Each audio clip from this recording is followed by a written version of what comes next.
Ladies and gentlemen, opening today's conference is Marjorie Chorlins of the U.S. Chamber of Commerce.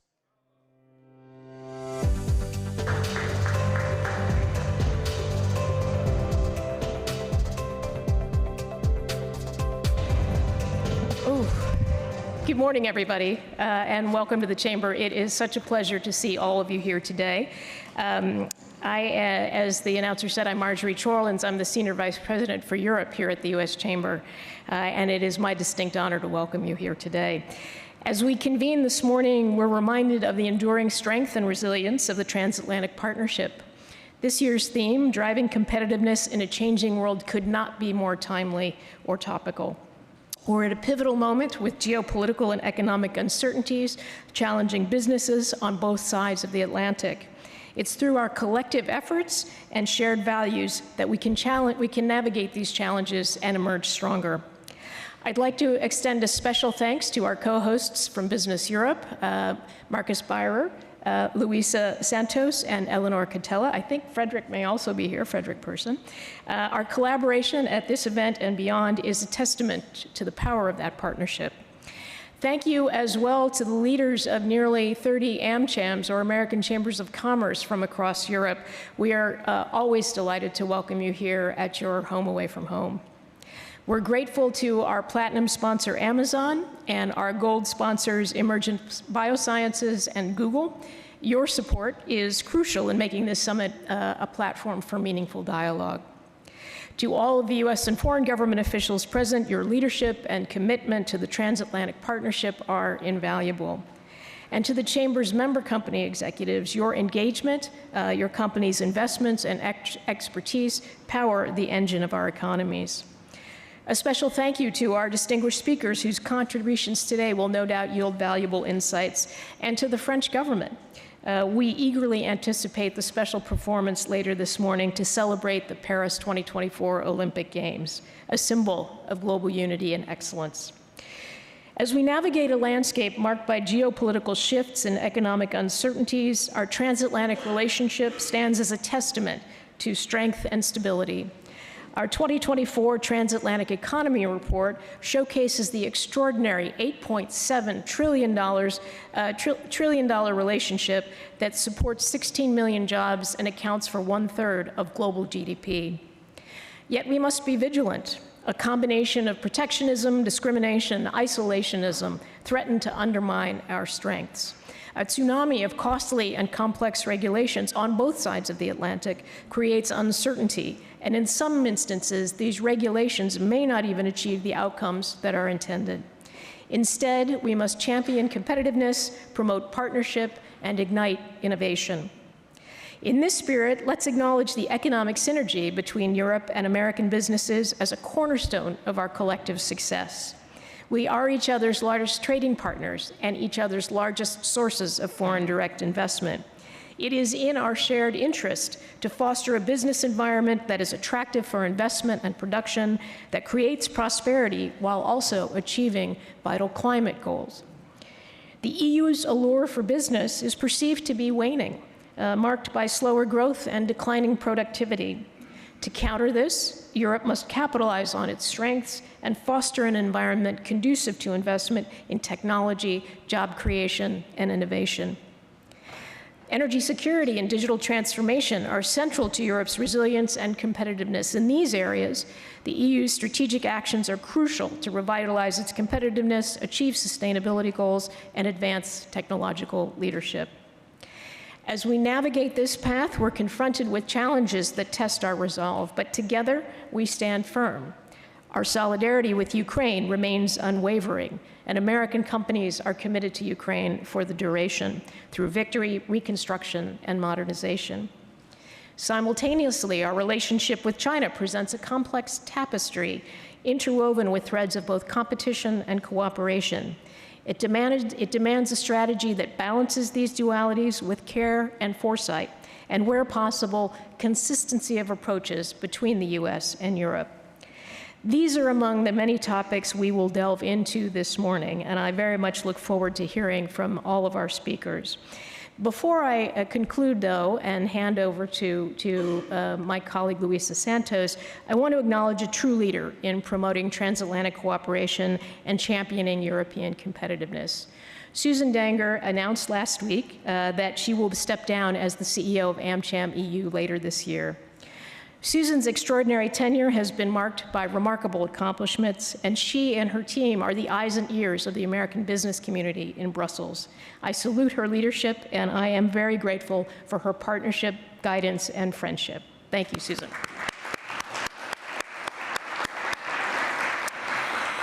So without further ado, I would like to invite Luisa Santos, Deputy Director General of Business Europe, to the podium. I don't know whether you're going to use this fun Apple box or not, to share her perspective and continue our dialogue. Thank you very much.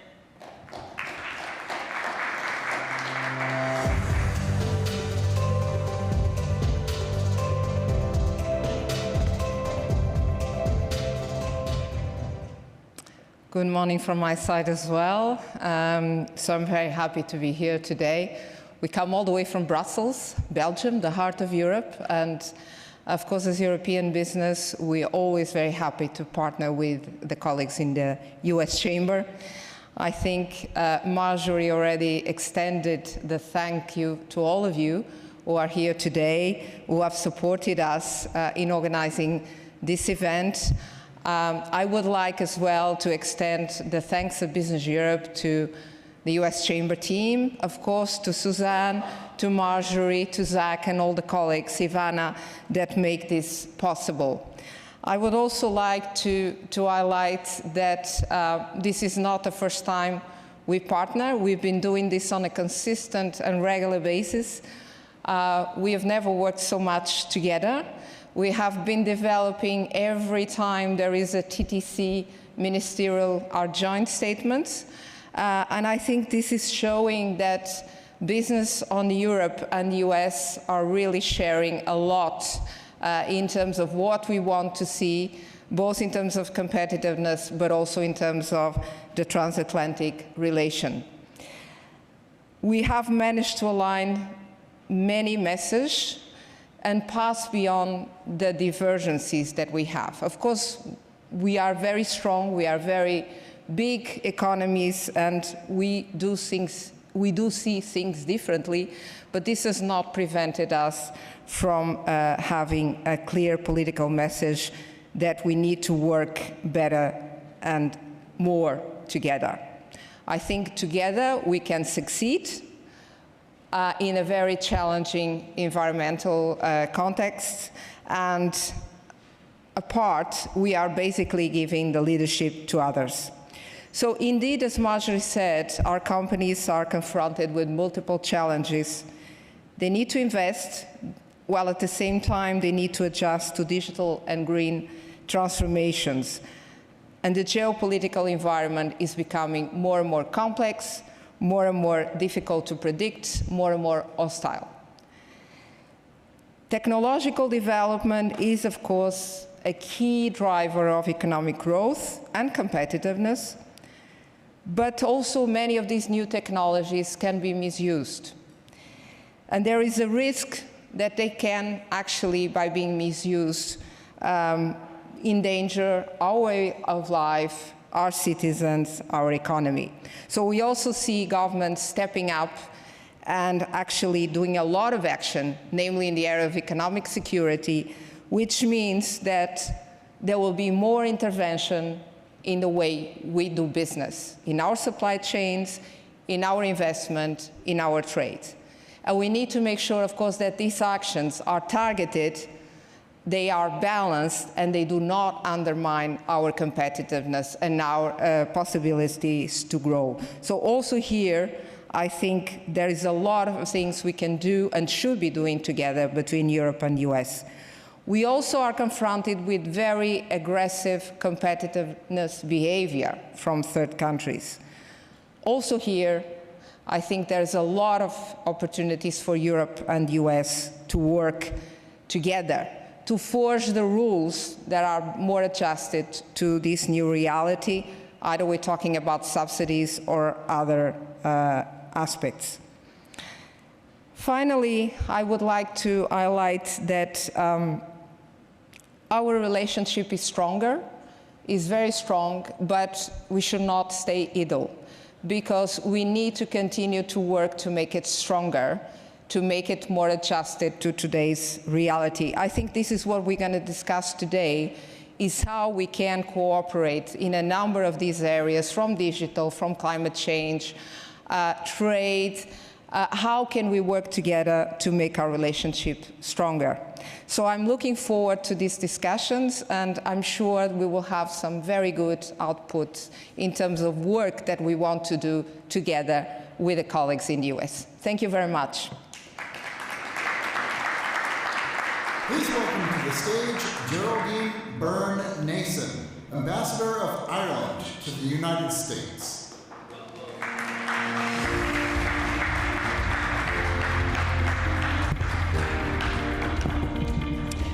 Very good morning to you all. I'm delighted to have the opportunity to provide what I'm told is the European welcome to the 2024 Transatlantic Business Work Summit. Tá fáilte roimh go léir, in my own national language, you're all extremely welcome. As Ireland's ambassador to the United States, I'm regularly seen in this, my trademark green, of course, but I'm equally proud to wear my European colours because of Ireland's more than 50 years of proud EU membership and a staunchly pro-EU attitude and politics.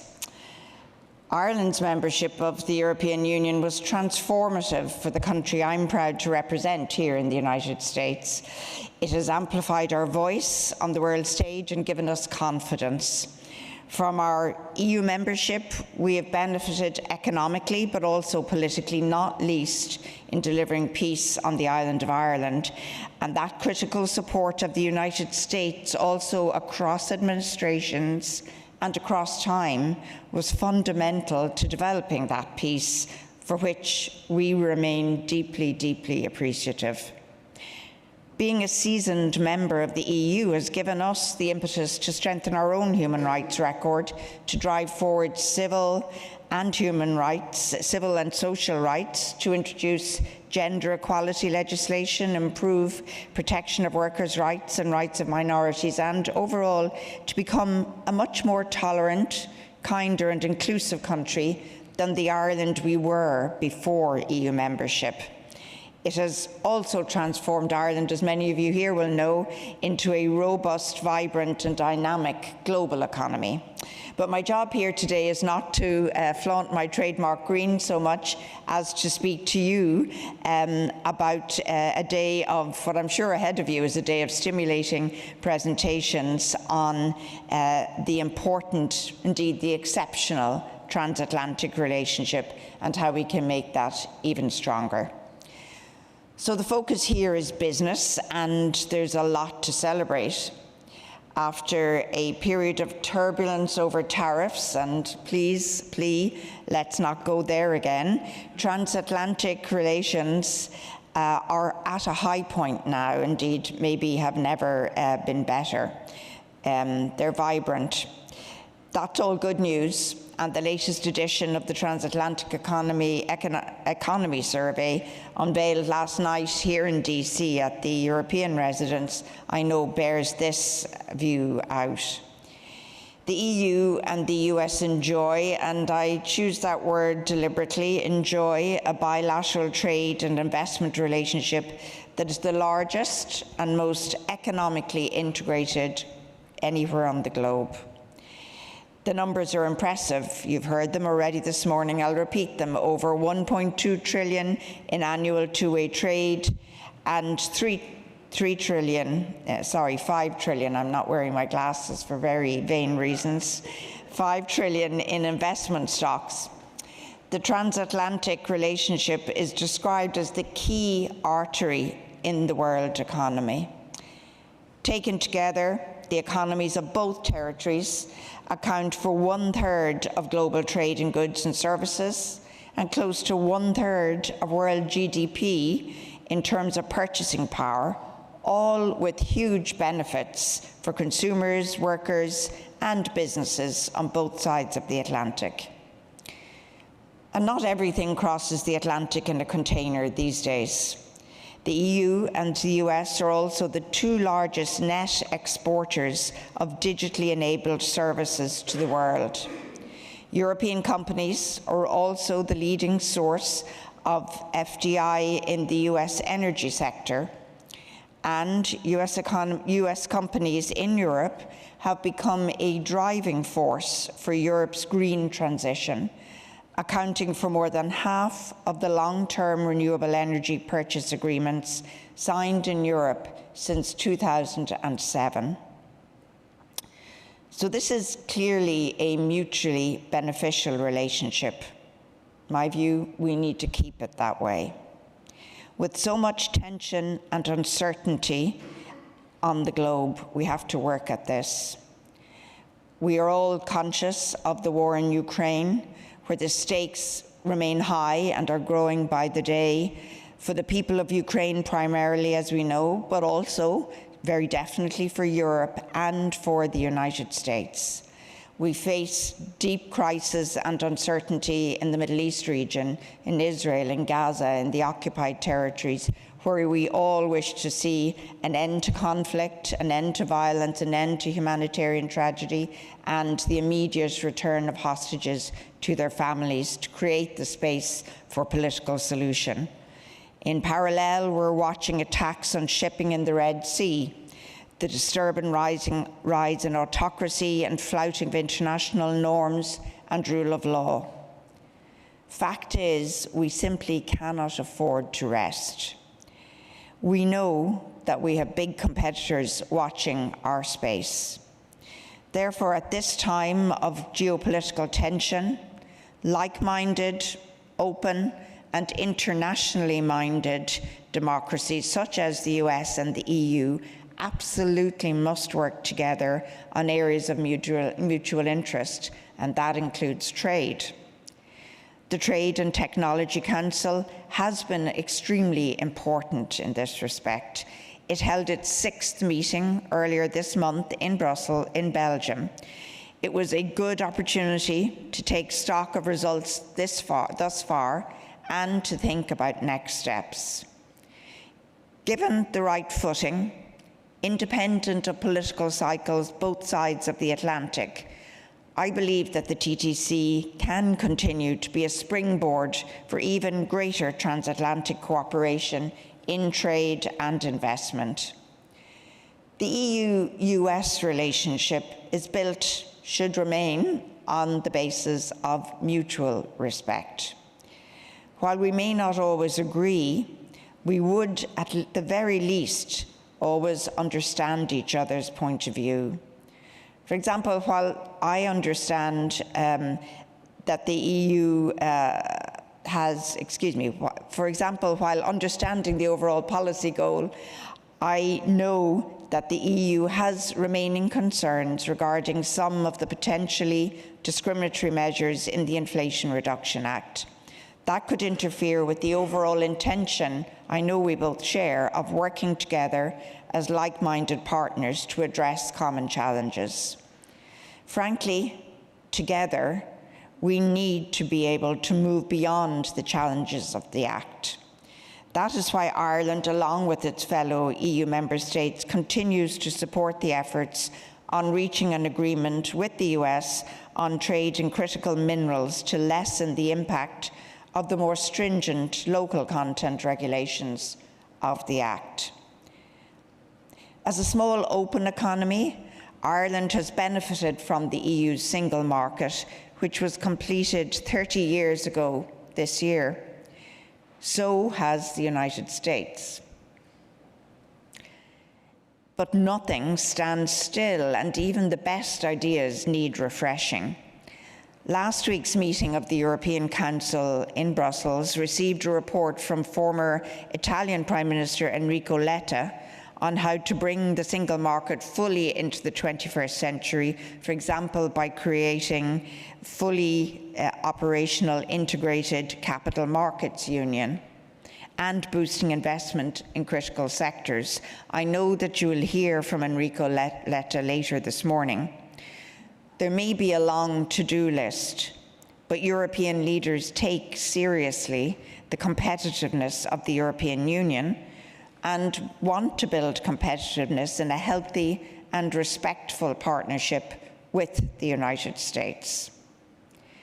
As an interested party, Ireland has perhaps an outsized interest in transatlantic trade and investment.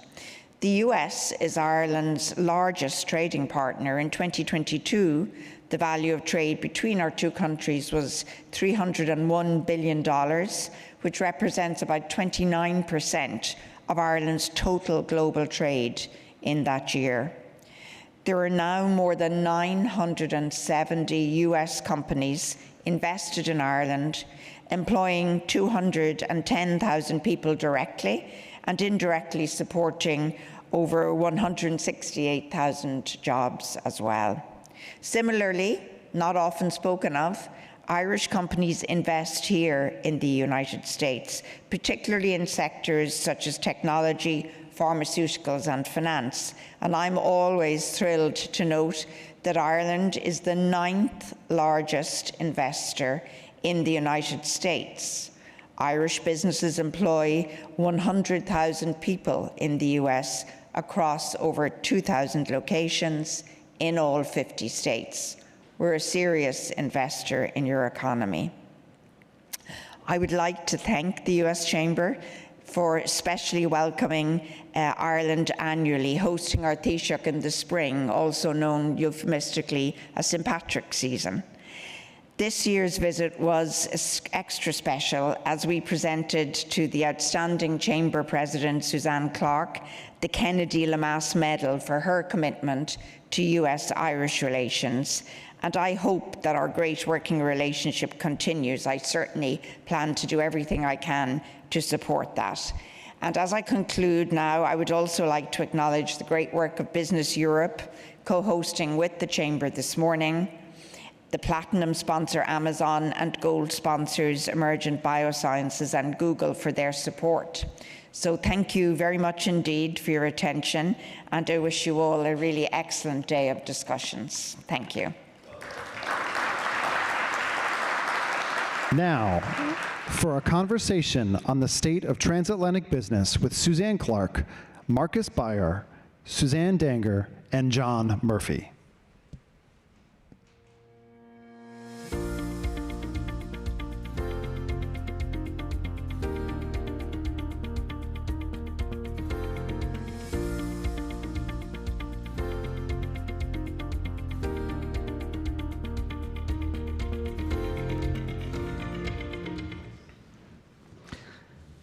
Good morning, everyone. I'm John Murphy, Senior Vice President for International here at the U.S. Chamber of Commerce.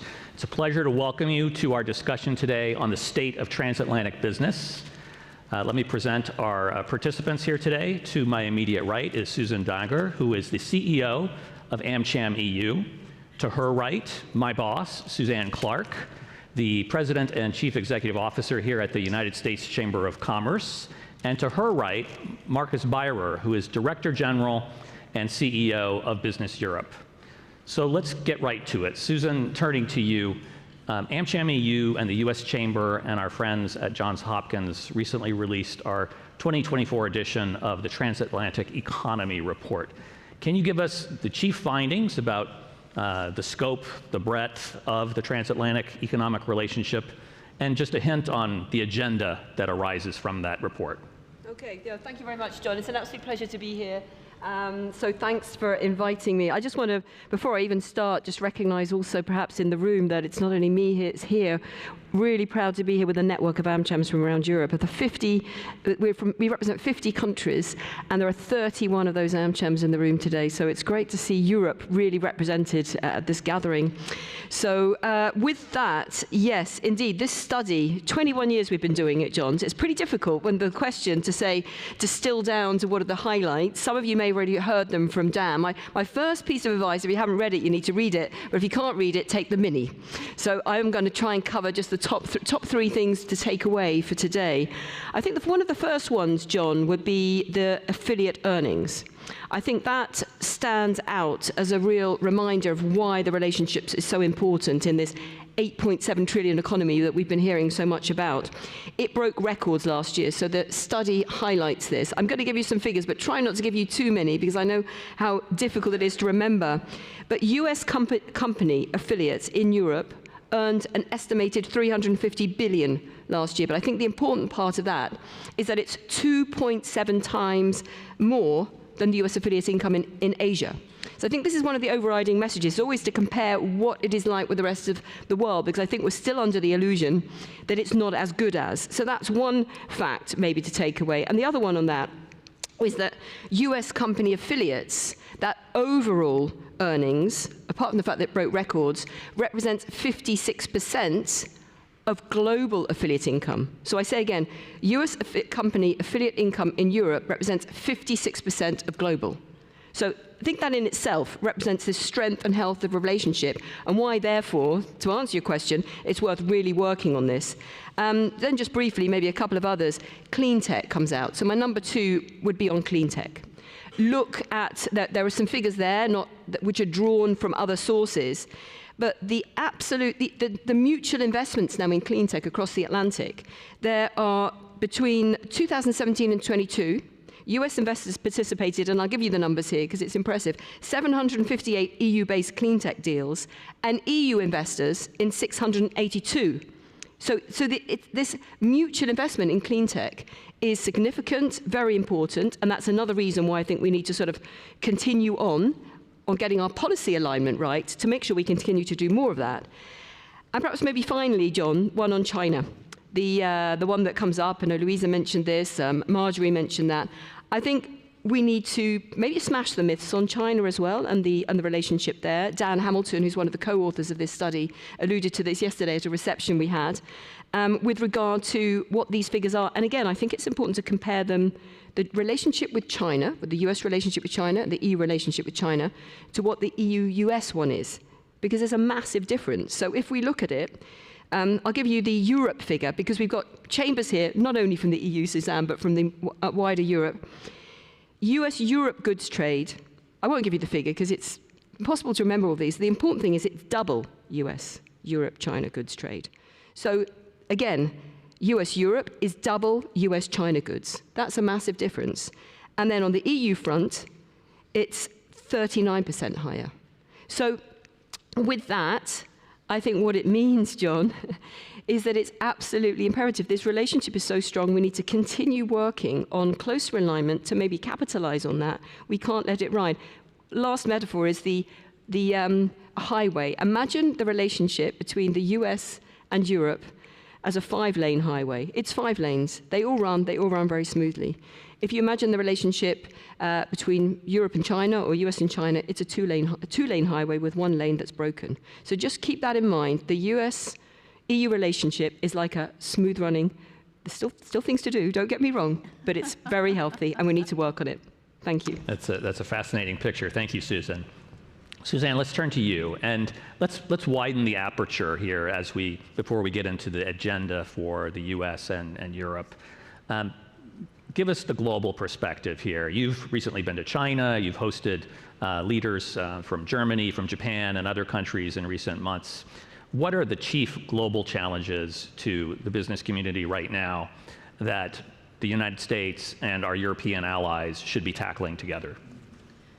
Thanks, John. Thanks, Susan. Great to be with you, Marcus. Good morning, everyone. Look, I think just quickly, maybe what concerns me the most, what concerns American business the most, is how one situation plus one situation plus one situation equals such uncertainty, right? It's one thing to deal with Russia's aggression in Ukraine and this war in Europe that's on so many of our minds, both in terms of how to help ensure Ukrainian victory, but also what does reconstruction look like? What does the economy look like now? It's another thing to think about China's economy, the structural challenges in that economy and what it means. And so as they move, as this property bubble bursts and China moves to overcapacity in manufacturing, one of the messages we took to China was, how much of these goods are going to be dumped on the world market? What's going to happen to all these EVs and solar panels and batteries? And is this something we should be preparing for now? This trade problem that could be coming with predatory pricing on some of these products. So you've got the economic challenges in China, and as Susan just outlined, the interdependence of our economies with China, and therefore what could happen there. And then you go to the Middle East situation, you know, and the potential expansion there with the involvement with Iran. I had shipping companies, some European shipping companies in my office recently about the Houthis and the missiles in the Red Sea. We had Egyptians here recently about the impact on the Suez Canal. So this interconnectedness, when you have one uncertainty and one uncertainty and one uncertainty, really equals a geopolitical time that none of us running chambers, none of us running businesses have ever dealt with before. And if you add historically high inflation, if you add the supply chain crisis after COVID, we're asking people to deal with a series of crises and challenges they're not prepared for. And, you know, it's everything everywhere all at once. Maybe the thing that concerns me the most, finally, John, is that on this stage recently, we were having a democracy forum. And one of the speakers said that his big concern was that it used to be lonely to be a despot. It used to be lonely to be authoritarian. But these guys have kind of come together in an uncool kids club of sorts. And now they can reinforce each other and not feel as isolated as they once did. So I think if there were maybe two overriding concerns, it's how all of these things add up to uncertainty, which is not good for capital and not good for business and not good for families. And then secondly, that it's not lonely to be a despot anymore. And business gets that, right, Suzanne? And that's why the Chamber's been so outspoken on the Ukraine aid package, for instance. That's exactly right. Yeah. Marcus, turning to you, let's take it down to the continent here. From your position leading this enormous confederation of European businesses, as the EU goes into a cycle of elections and change in the Commission, and this cycle of regulatory impulse comes to a conclusion with a lot of activity in Brussels. What's your outlook on Europe's competitiveness and particularly the regulation that we're seeing churned out by Brussels? Thank you, John, and good morning from my side. And let me start by thanking the US Chamber, Suzanne, John, Marjorie, the whole team for this brilliant cooperation, and thank you all for being with us today. I mean, maybe let me start by responding to something Suzanne said. Obviously, the world and the state of the world has served our business purpose better 10, 20 years ago. This goes for the US, this goes for Europe, that's for sure. But what is also clear is we will need to deal with it because it will not go away. And I think we are best placed to deal with these challenges if we stick together and if we deepen our transatlantic relationship. And I think Susan's brilliant report shows how strong the relationship is, and this is what we need to work for. But let me turn to Europe, John. I mean, obviously, Europe is a wonderful place. We have a lot of assets. We are still leading in high-tech exports, so there's a lot of positive news. But what is also true is that in the last years, we have not precisely gone to the right direction. I mean, if you can see it, you look at growth, you look at productivity growth, you look at industrial employment, and so on and so on. So this means we will need to do better. And you mentioned the regulation. So of course we are asking our members on a yearly basis, where are we? And the last results were not brilliant. And then we also ask for the reasons. And of course the reasons are, first, I mean, cost of energy, but this is partly an exogenous shock we have been facing in Europe due to the war in Ukraine. But then it's very much about overregulation and lengthy permitting procedures. So more than half of our members think that there was still burden added to them in the last year. We have seen, and this is European Commission's own figures, that in 2022 alone, regulation driven by the Green Deal added an additional 2 billion euros of burden on companies. So we have an issue with regulatory burden, and we will need to deal with it. I mean, Business Europe has last week launched its campaign in Europe for the European election called Reboot Europe. So we are deep believers in the European project. We know that we will only be able to solve the issues together as Europe, but at the same time, it's very clear that we have some bugs in our machine and we'll need to fix them. And this is why we call our campaign Reboot Europe. And you asked me about a regulatory burden, John, and so we have very concrete ideas here. So first about existing legislation. I mean, the President of the European Commission, Ursula von der Leyen, has promised us, due on many exchanges we have, that the burden via reports will need to be reduced by 25%. That's a commitment. That's a start. Of course, we will need delivery and we'll need to go beyond this, but it's a commitment. Then we need to speed up permitting procedures. 8 out of 10 of our companies tell us lengthy and burdensome permitting procedures, meaning the permits you need to bring your plants on stream, is one of the reasons why investments may happen elsewhere. So we need to remedy upon. And here we talk about fast-track procedures, we talk about tacit consent. And then we think that in the next regulatory cycle, we need what we call an omnibus proposal, meaning to pack all the things we think will need to be repaired in the first year in one proposal and go in an opposite direction of what we might have done in certain areas. Second point is, how do we deal with new regulation? So on this, of course, we need to understand that not everything needs to be regulated. So we had a bit of an over-reliance on doing everything in a legal form. Then, and this is very important, we need to stop, or the legislators need to stop to try to micromanage business.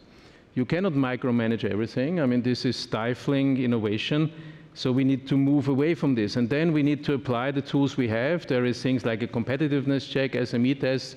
These are things we need to further develop. And we also need to look at the cumulative aspect of all the burdens. Last sentence, because I want to bring it back to the transatlantic. There's also things we can do better on the transatlantic scale. And we have this Trade and Technology Council, the TTC, where we are convinced this needs to go on, but we need to move it to the next level. Meaning, we need to make it what it always was thought to be, that it's a platform where we talk about possible irritants, and our US friends have some, we have some at an early stage, to make sure that this relationship functions as smoothly as possible. Thank you. Thank you, Marcus. Suzanne, back to you. I'm sure you, like me, listening to Marcus, thought there were some echoes there of some of the challenges we face here in the United States. But can you give us the U.S. business community perspective on the state of regulation here and overregulation, an issue the Chamber has been pretty vocal about? And how do we get that right? How do we strike the right balance? Sure. I mean, I was struck by some of Marcus's comments, because if you look at the geopolitical context that I just talked about, and then Marcus's comments, we find the same thing in the United States. It's as if governments can't prioritize, right? We can't say this is a really complicated geopolitical time. This is a time when families are feeling a lot of pain. What would the 2 or 3 things we could do be that would really make a difference? But instead, governments try to do everything at the same time. And I think what we find in the United States is it means they're not doing the things we really need them to do. Look at the southern border, look at our lack of immigration policy, look at how much we need workers in the United States. And they're doing a lot of things that they shouldn't be doing, or that they're not doing well. So we did a study of the S&P 500 in the United States, and we looked at the risks that they identified in their 10Ks over a decade. And almost all of those risks remain flat, except one. One risk, self-identified by the S&P 500, went up almost 30% in a decade. And it was this political risk, political uncertainty. So the thing our companies identify as the biggest risk is risk coming in part from our own governments, doing the wrong things or not doing the things we need them to do. So I think what's really important, what we're seeing a lot in the United States, is just a massive amount, and you alluded to this, Marcus, just so much regulation at one time, which is not certainty. In the United States, the U.S. Chamber sues a lot of these agencies for overreach. We win, but that's not certainty either. There's a rule, then there's not a rule. What gets overturned? So I think it's both the fact of some of these regulations and the cumulative effect that's so hard for American companies. Going further, now we see American regulators traveling to Europe to try to talk to European regulators about how they might regulate American companies. And what I can't figure out for the life of me, especially when I'm in a room over the last 2 days with you all, is when did we stop figuring out as allies what we could be doing together, right? How is it that Europe and Canada look like they are targeting specific American companies, if you look at something like the Digital Marketing Act, and taking down the one industry that China can't figure out how to build? They have to be laughing all the way to the bank that we're like, don't worry, we got it, we'll kill them. So the question about what are our strategic priorities as allies and how we fix that is really important. And the final thing I'll say is this: we have Americans and Europeans having real pain. American families are feeling the effect of inflation in the grocery store. And what we have in response too often are politicians who want to virtue signal that they're going to do something about it. But what they say they're going to do are things like tariffs that will actually make more pain for the average American family by making things more expensive. And so we need more policymakers who are willing to talk about real solutions to how people are feeling around the globe before we end up with even more protectionist and nationalistic policies that won't help families, but will sound good in the moment. Indeed. Well said. Susan, turning to you. Also, I'm a little bit jealous that everybody, Marjorie, next year, could I have a fancy little, like Marcus has a fancy handout. Susan has 2 fancy handouts. Well, I don't have any fancy, I have a fancy room though. Well, our logo's on here too, Yeah. though. Okay. So, all right. so Susan, give us the perspective of the U.S. business community in Europe. So AmCham EU, like AmChams, AmChams are formed to represent the U.S. investment community on the ground, and of course you represent many other companies invested in the transatlantic relationship. What are those American companies seeing in the transatlantic relationship right now as their top priorities? How are they feeling? Yeah, that's a good question. I think, and these few days have been great. Hopefully for you, Suzanne, to hear from all those other AmChams around Europe as well, how they are feeling. I mean, some of it's been covered. But first, I just want to say how well coordinated we are here. I just looked over to you, Marcus, and saw your pink tie. I just had to put that in. What do you think happened to John? What happened to John?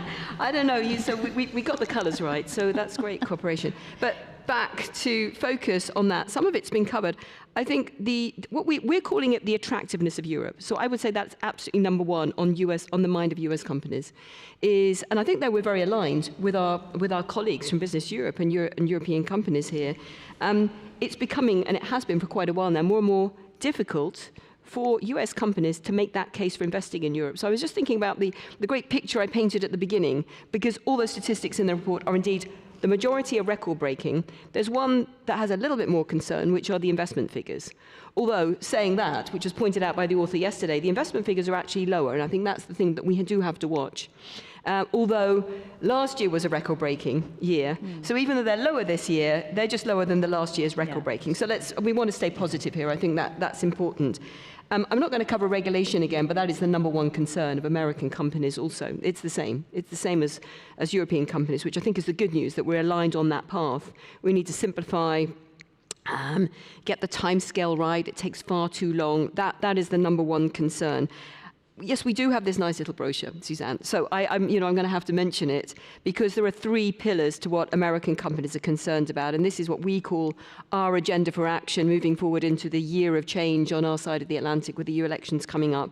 So the first one is that we need to create this competitive, sustainable, and digital single market. So I'm not going to go into it in any detail, but indeed it's about creating an innovative environment, all those good things that we talk about.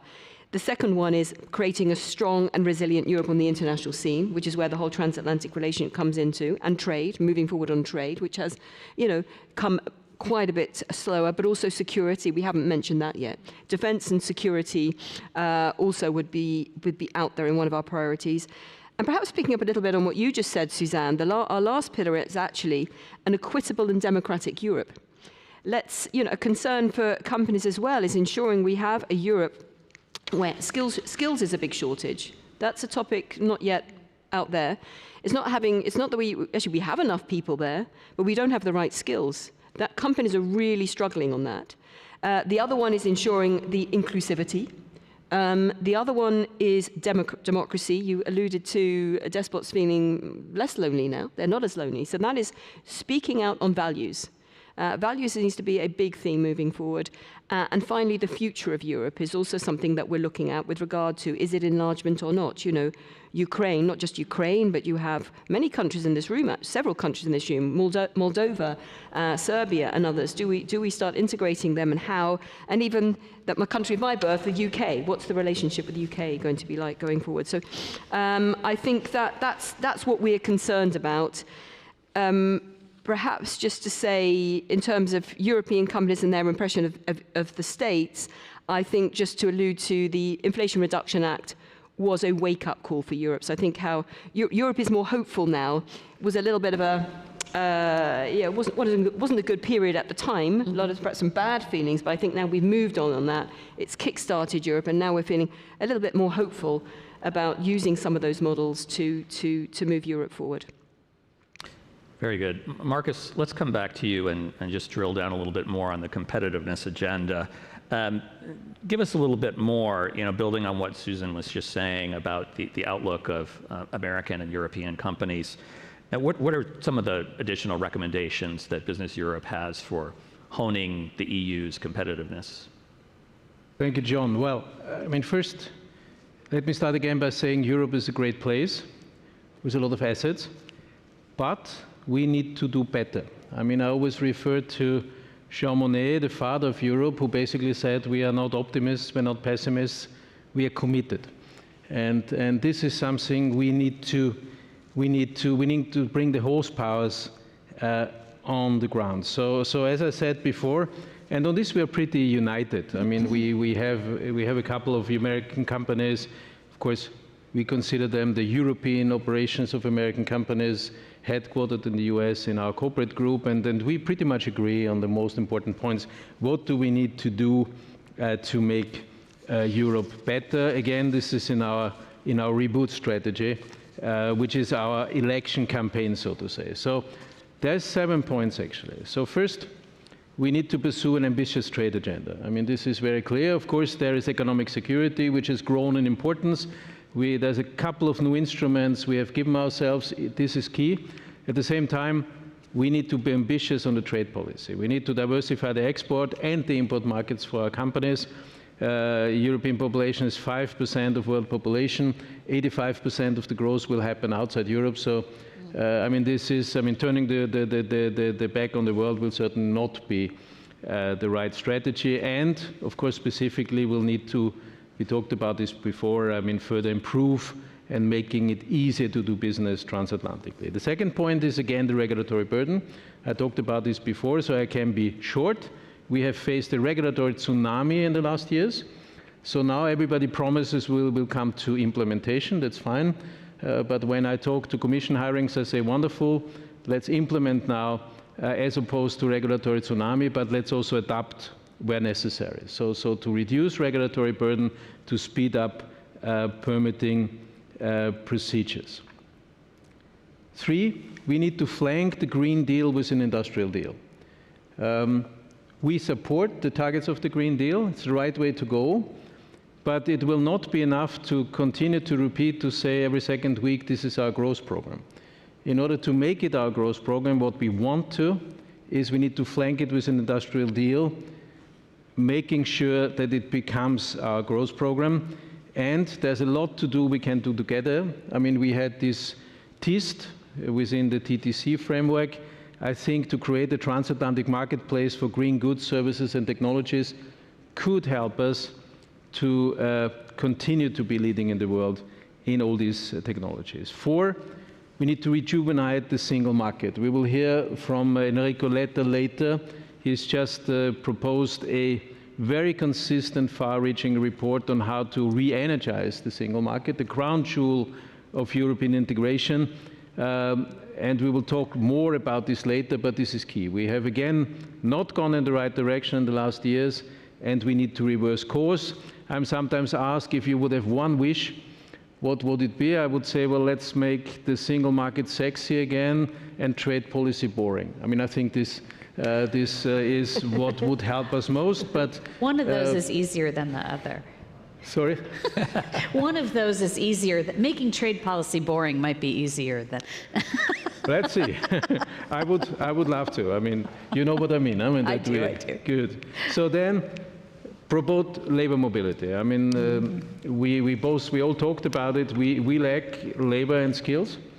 There's a couple of answers to this, but one of them is mobility, intra-EU and beyond. And I think, again, there's things we can do together. In the TTC, we had this Talent for Growth task force in which I participated, so there are things we can do together. And then 2 more points. I mean, of course, after COVID, after the wars, we need to restore the balance of public finance in Europe in order to have the ammunition to face further challenges that will come in the future, but not via austerity. We have a very clear commitment that we need to do this via growth. And this is why we need to get the structures right so that we grow and that we can grow out of the debt. And the last point,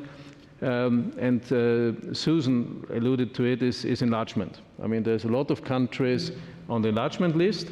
This can be an opportunity for Europe, but we need to do it right, and we need to make sure that we prepare for it, because the European rules are at the stage where we cannot just do with the rules we have. So we need to prepare. We need to adapt our rules and need to make sure that we are prepared for the enlargements that will come one day. And to stay with the example Ukraine and to finish on this is again something where Europe and the US need to stand together in order to be successful in supporting Ukraine and its efforts now and further on to support them in reconstruction. Thank you, Marcus. So our time's almost up, but very briefly, let me turn to each of you. Just welcome any last thoughts, summing up, or a last recommendation. Susan. I think I'll take the opportunity to just say something on TTC, whether it's to sum up. I think it's an 8.7 trillion. That's one figure we can all take away. That's the one I'm going to it's very difficult to retain. 8.7 trillion economy. That's goods, services, and sales. So remember that figure. It's important. Remember the highway. I think the important one I would like to leave it with is the TTC. I think it's very important that we remember what the TTC was set up for.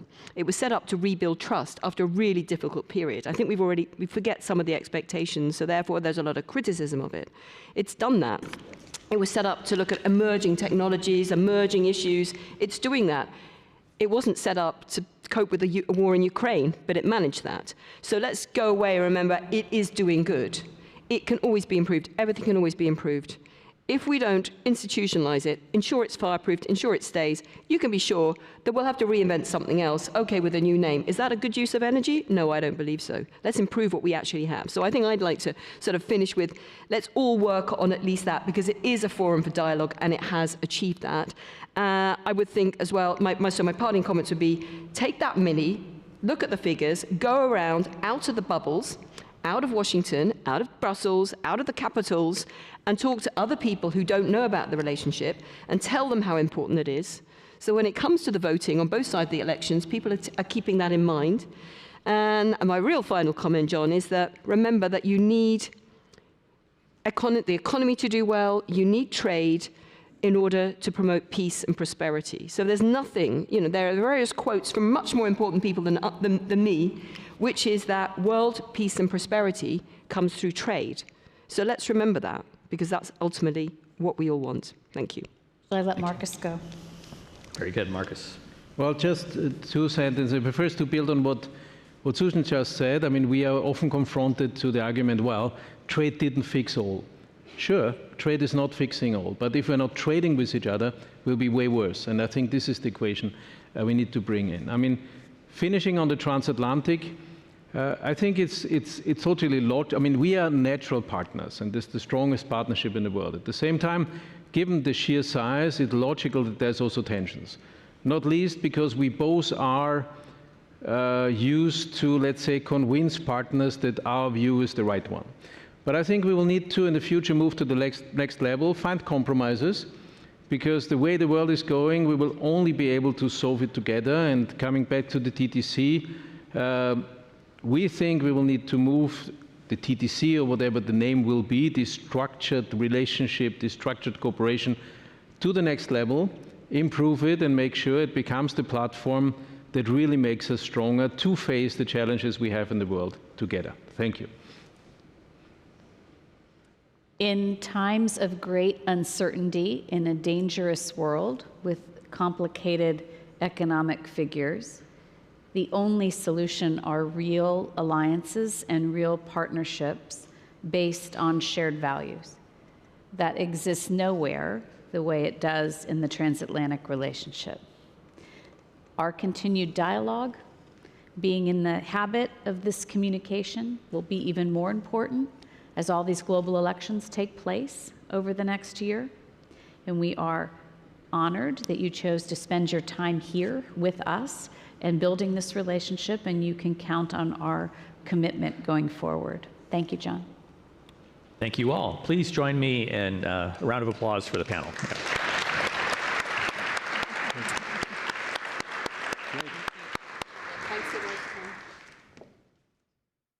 Welcome our next panel, discussing industry views on European competitiveness.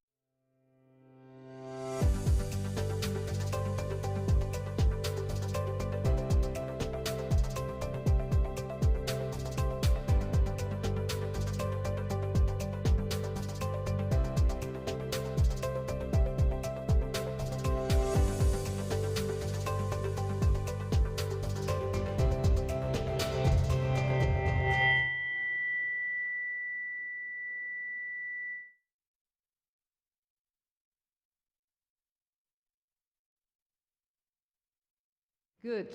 So I think now we should be okay with the sound. Yes.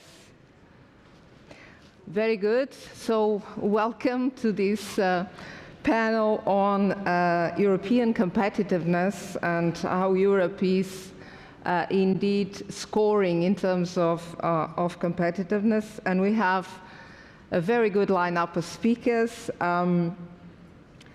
Here next to me, so I have Mike Finelli, Chief Technology and Innovation Officer, Chief North America Officer at Ciensco. Then Amy Simunovic, Executive Vice President and Chief Quality and Regulatory and Public Affairs at BD. Then we have Chris Fetch, Senior Vice President and Global Government Affairs at Emergent Biosolutions. And of course, further away from me, Brian Jacobs, that is the Vice President of Government and External Affairs at BMW. So we have very different sectors. Well, two of them more connected in the area of health.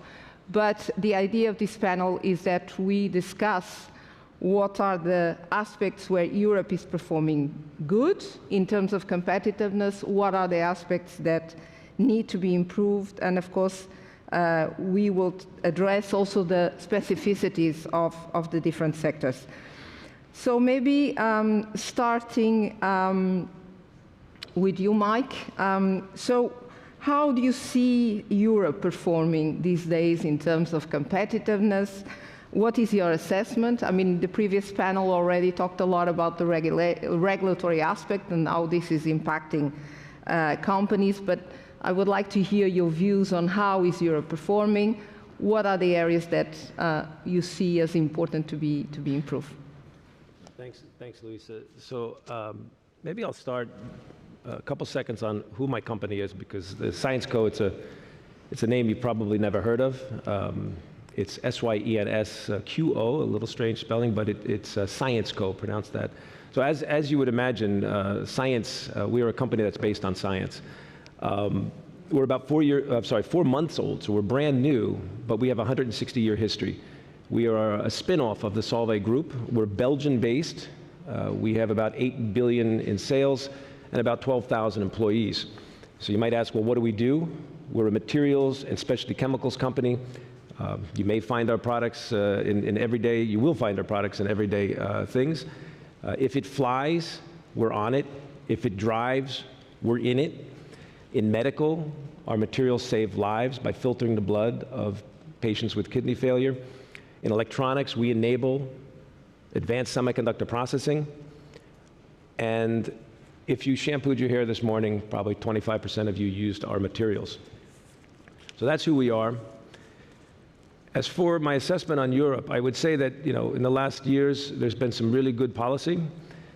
Things like the IPCEI and the Green Deal have enabled significant innovation and investment into sustainable technologies.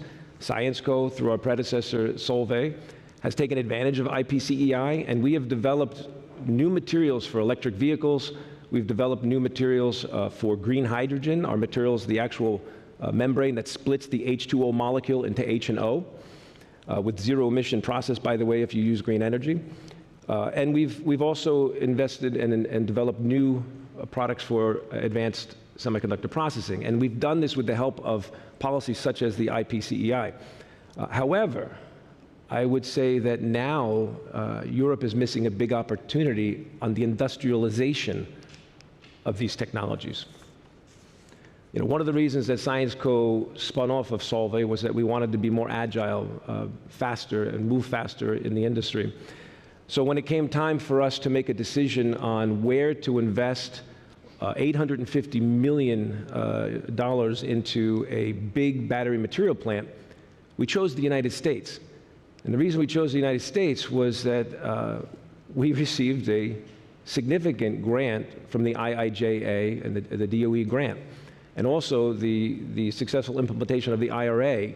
All were important considerations where we chose where to build this plant. And today, simply put, there's just no policy like this for us in Europe.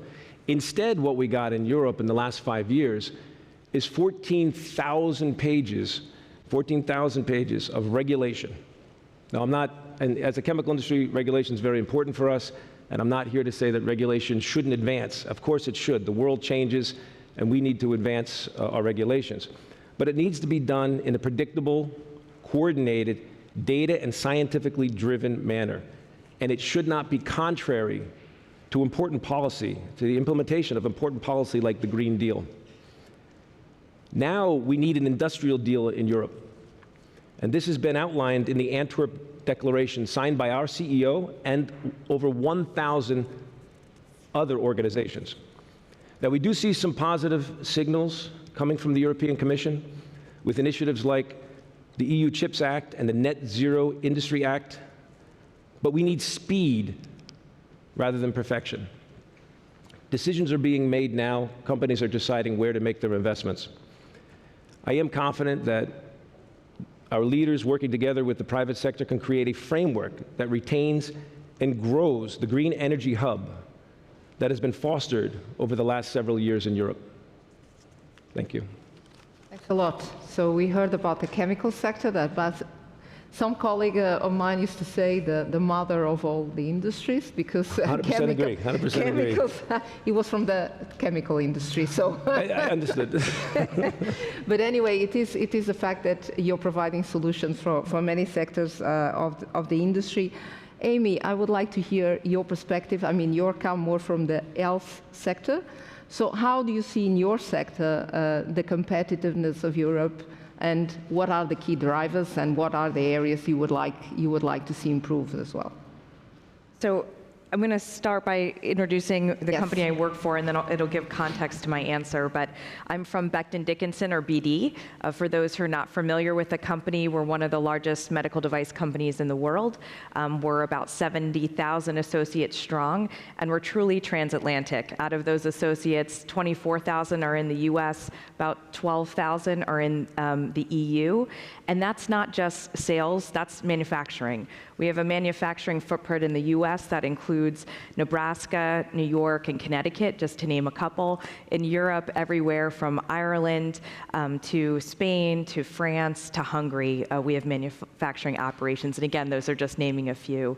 Our portfolio is rather diverse, and we're unique in the medtech sector with the diversity, everything from needles and syringes to diagnostic tests in oncology and infectious disease to complex, highly complex medical devices and intervention, arterial intervention, and also kidney disease. So you can imagine the challenges we have are mainly focused around regulations and complex regulations, because it impacts not only our footprint manufacturing and launching products, but also the diversity of our portfolio. And so like the last panelist spoke about, and also the last panel, for us, the challenges around competitiveness really originates in the volume and the volume of the regulations coming out of the EU. And I'll give some examples. I think I'm going to describe challenges with it and then some opportunities. On the challenges piece, the one that's mainly you may be familiar with, a few years ago, it started hitting some of the media. It's around EU MDR IVDR, which is the medical device regulation, in vitro diagnostics regulation in Europe. Industry full-heartedly is supportive of the intent behind the regulation. It was really promulgated to address some of the EU market challenges and perceptions around safety of medical device technologies. But the complexity of the regulation and its applicability and the ever-moving dynamic implementation timelines has really caused a significant administrative burden on medtech, BD included. What I mean by that is, while well-intended regulations are addressing things from lifecycle management, reporting requirements, the how matters. And I think having that strong interaction with industry and policymakers on the impact of that how is critical. From our perspective, the challenges really are stemming in the timelines and the notified body resources to really get after and helping industry through this pretty unprecedented regulation change. You may be asking, okay, so what? It adds complexity, it adds cost to industry. It's actually, the unintended consequences is it'll impact EU patients. And that's what we're focused on from advancing the world of health and innovation mindset is, okay, how do we manage the burden of the regulation, but how do we do so that we're not pulling out of the market in the EU? The reality is, and there's some different studies that are showcasing this, many medtech companies are choosing not to invest in new innovation first-time launches in the EU based on this regulation. And the reason behind it is it's a longer time to launch. That's one piece of it. The other piece is it's increasing our operational expenses as it relates to reporting requirements, and also compliance with different digital requirements to report data to the Commission through a site called Udibed, which again in concept is well intended, but in actual execution, the timeline when that website is ready continues to shift. And what that's causing is a dynamic environment where some member states are saying, hey, you know what, we want this data and this reporting per the regulation before the Commission's ready with their website. And so as an industry player, that lack of predictability is really destructive to how we can look at competitiveness, right? When we don't have predictability, when we don't have the ability to project as a business on how much expenses we're gonna be putting forth to comply, that causes us to begin to question our investments. And so that's a big challenge when we talk about competitiveness in the medtech sector. Where I see opportunities, so to end on a little bit of a positive, is regulations done in the right way really advance innovation and help patients at the end of the day. And where BD sees a lot of opportunity is around digital infrastructure and how we're looking at digitizing our healthcare and devices getting to our healthcare systems in the EU. And so one of the areas I'll focus on is adopting electronic IFUs, or what we call in our industry instructions for use. So anytime a medical technology is distributed in the EU, it's accompanied by packaging, by documentation, talking to healthcare professionals about what the device is, how it's supposed to be used. Let's make that electronic. And we're looking for policymakers to embrace regulations that'll advance different types of things, right? Not only a better sustainable world, reduce paper burden, carbon footprint, but also ensure access to compliant information quicker and faster. And it allows industry to decrease some of our operational burden around the use of paper and how we're manufacturing. So that's one example of regulation that can be used in the right way to advance a few interests, right? It'll help on the administrative burden, but it'll get information out faster to healthcare professionals. and that's what they want. MedTech Europe, which is a trade association in our industry, has been advocating for this. They find about 88% of healthcare professionals want electronic IFUs and labeling instead of all the paper that comes with these technologies. And administration staff, we talked about labor shortages. They want to have a one-click or QRC code that they can use to get the information. But how we do that is going to be difficult, right? But that's where we'd like policymakers to begin to focus on those wins where there's an industry win and there's also a patient win, and it'll enhance our ability to continue to invest in competitiveness in Europe. Another quick example I'll provide on the digital infrastructure is medication management. How do we actually get more investment in the union around digital infrastructure in the health systems? It's really complex for those hospitals to take on. They need the right investments. They won't have access to the latest and greatest applications or capital equipment out there that's interfacing medication management, addressing labor shortage issues, but also advancing how we provide health. They can't do it without the right regulations in place and without the right investment. So to me, those areas, digitizing healthcare infrastructure on medication management, EIFUs, those are opportunities in the regulations. And I think how do we manage the challenges of EU MDR, IVDR is just opening the aperture of having more dialogue with industry on those challenges and opening the dialogue around the reality of resources in our notified body and our regulators. They're strapped from a labor perspective too. How do we address that together in a community, right? That's all about focusing on innovation in our patients. So thank you. Very well. Thanks a lot, Amy. You mentioned again the regulations, but of course you talked about two important aspects: implementation, because a lot of these regulations are still to be implemented, and the implementation will be critical also to assess the burden. And the other thing is whether they are deterring or not investments in Europe. I think that is one aspect, but of course you mentioned also the opportunities. So, Chris, from your perspective, because you're also in a very specific and niche sector, but related to healthcare as well. Yeah, thank you. So, good morning, everyone. Emergent is a public health threats company. We focus on manufacturing and developing medical countermeasures, so vaccines, therapeutics, devices, to address a myriad of public health threats. Threats such as anthrax, smallpox, botulism, chemical warfare agents. Unlike Mike, where almost all of us used some form of his product today, you hope to never have to use our products. But you know you need them to respond should the unthinkable occur. On one end of the spectrum, we have those products. We do have one product that is used every day, and that's Narcan nasal spray.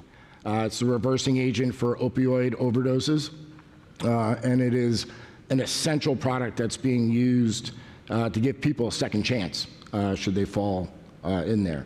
For us, though, in that aspect, understanding and having a realization around what are the requirements and needs in that space. Most of these products are simply procured by governments, and engaging with governments becomes an essential part, that level of communication. All of us in industry need clarity and certainty to make decisions, whether it's on regulatory issues or those going forward. For us, it becomes even more acute because we don't have a market to do market analysis for. And so that level of communication and that partnership becomes essential. Our company's been in partners with governments for 25 years. And I think what we saw during COVID was a wake-up call, particularly for Europe. They realized that supply chains were fragile, that if you were not prepared, that your ability to respond to protect your people, either the public or the warfighter, becomes really challenging. And when you're trying to do all of that in a point of crisis, it adds even more complexity to the matter. To credit, though, with Europe, during the early stages of COVID, they stood up HERA, the Health Emergency Preparedness and Response Authority. A little bit mimicked off of some of the institutions that we have here in the US with BARDA and ASPR. And it was meant to provide a framework for Europe collectively to start thinking about how does it prepare for these types of man-made or naturally occurring events going forward? They're only 2.5 years old now, and they're leading a charge. They're funded, they're setting requirements, they're setting guidelines for the member states. However, it's a challenge because unlike in the US where the federal government can put down requirements and act on behalf of our states, there's a careful balance in Europe between telling member states what to do and getting them to do what you need them to do along the way. Like my colleagues, though, regulatory pathways become an essential part of that. Companies, particularly when you're making products that you hope to never use, that you know you need to stockpile, we need to make sure that there's pathways that make them available to organizations like HERA and to the other organizations so that they can actually acquire them and have them should something occur so that they could better respond going forward. Thank you very much. So I think you brought a very interesting aspect, the importance of having a good communication with government authorities and the fact that we have a challenge indeed in Europe because a lot of these issues are national competence and not European competence, so sometimes is a challenge. Well, last but not least, Brian, the automotive sector. Yeah, thanks for having me. Good morning, everybody. Thinking of competitiveness, BMW is obviously in an incredibly competitive industry, just from a consumer-facing standpoint. But we're also in a highly regulatory, in a highly regulated industry. And so on the competitive consumer-facing front, we're doing very well, and things are going well. From that standpoint, I think about the direct competition within the company itself between factories that we have all over the world. And the reason I say that is because I think it relates to this topic is because, so we're a Munich, Germany-based company. We have facilities, manufacturing facilities all over the world. Here in the United States, we have one of our largest manufacturing facilities in South Carolina. That factory competes on a daily basis with factories within our manufacturing system to gain volume. That means that factory has to prove that it can go from 350,000 vehicles produced to 400,000. And it matters very much what the regulatory environment is in order to allow that to happen. That plant in Spartanburg, South Carolina, very much wants to have the newest product made there. For example, maybe the conversation around a new hydrogen-powered vehicle, things like that. And so it's important what the regulatory environment is. And on the third level of this, between the consumer, the manufacturing platform, there's competition between different markets, countries competing against each other. Hearing very directly from my counterparts at BMW in Europe when the IRA was going through, and as well as elected officials in Germany and all over Europe, there was a keen sense of the fact that Europe was not on the same competitive footing as the US as the IRA was going through. I would say that there's going to be a lot of different opinions about the success or the potential success of IRA. I will say from a European standpoint, the IRA certainly is not perfect. On the consumer-facing front, there's definitely problems there. And even from the standpoint of the infrastructure bill that came out prior to the IRA, still issues with the implementation of that. And so the point would be here is that there are a lot of grand ideas from a legislative and regulatory standpoint, both here in the United States and in Europe.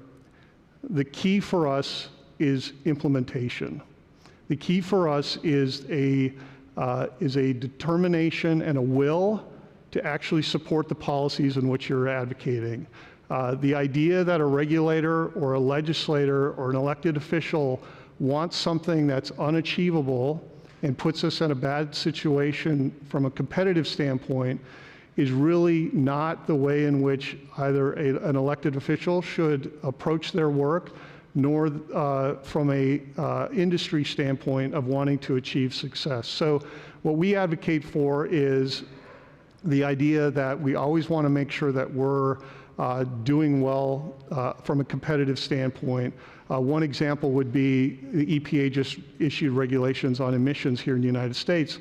We're perfectly fine with those because we're well ahead of where a lot of our competitors are because of what the European standards are. So we think that the most important part about any regulatory issue is the idea of needing to have, being able to achieve those regulatory goals. Thank you very much. So now, I mean, we need to be conscious of time, of course. So the second question is about one concrete deliverable in terms of competitiveness that you would like to see from the transatlantic economy, because this is a transatlantic conference, so we talked a lot about Europe. So how can Europe and the US work together in your sector? I will start with you, Brian, to make sure that this is actually reinforcing competitiveness of investments of European and US companies on the two sides of the Atlantic. Yeah, we just need to keep talking. The TTC is an important component to this. We have a critical minerals agreement that we need to get done between the EU and the US. The idea that the IRA doesn't include Europe as a place where we can process and gain critical minerals for batteries for electric vehicles is a very strange way in which to approach the IRA, but that's the way it is. But now we need to conclude that.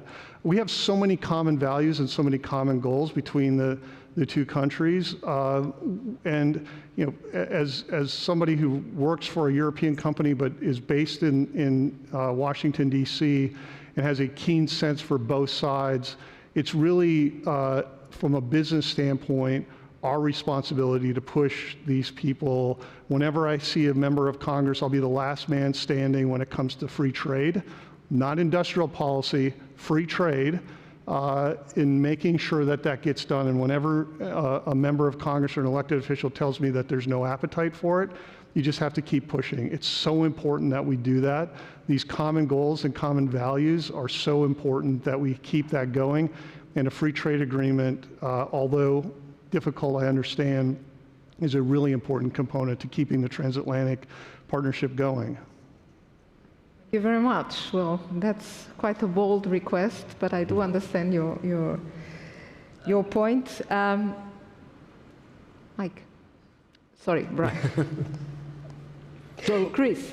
Yes. So for my sector, I'm probably going to less focus on the word competitiveness and European preparedness because of the natural impacts in there. And I think from a European perspective, in order to increase that preparedness, competitiveness in the sense for this conversation, it's harmonizing regulatory pathways.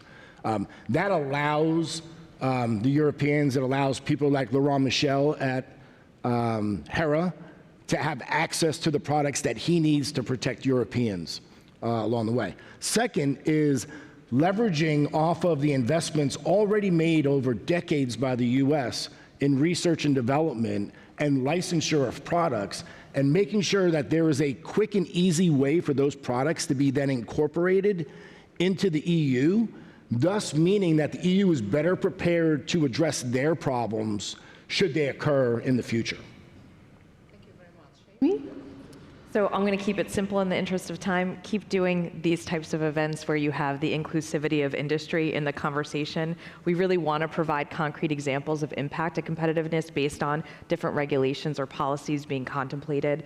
So I commend the teams for inviting us, and more forums where we can provide data-driven ideas around impact and how to actually achieve more predictable, consistent, harmonized regulation across US and EU. We're all in, and we appreciate being included.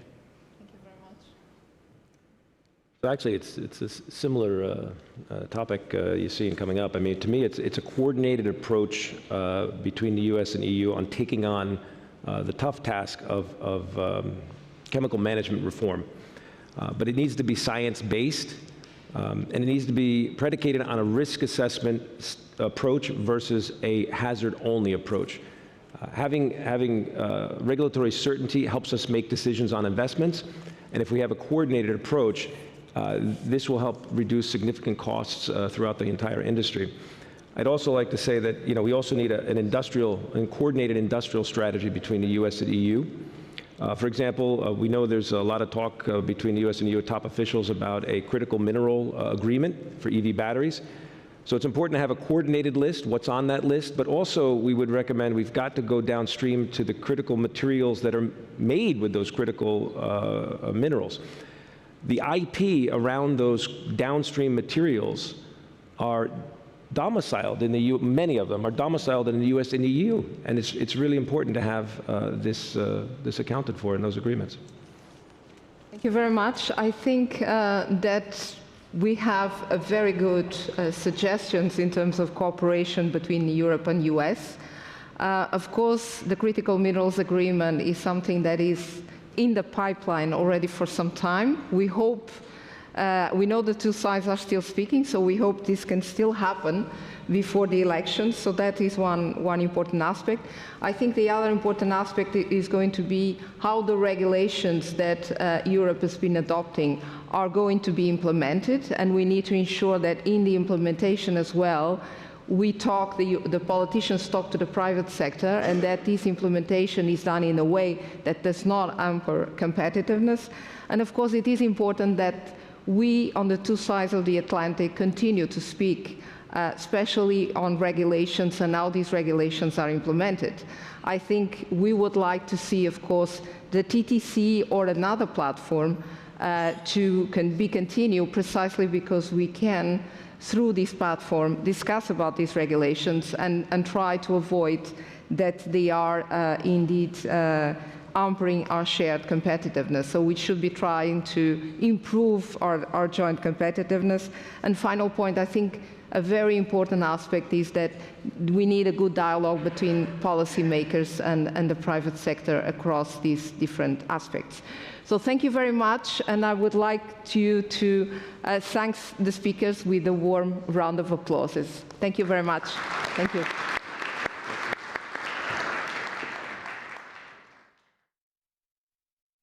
Please welcome James Roscoe, MVO, and Zach Helzer for a fireside chat on the UK.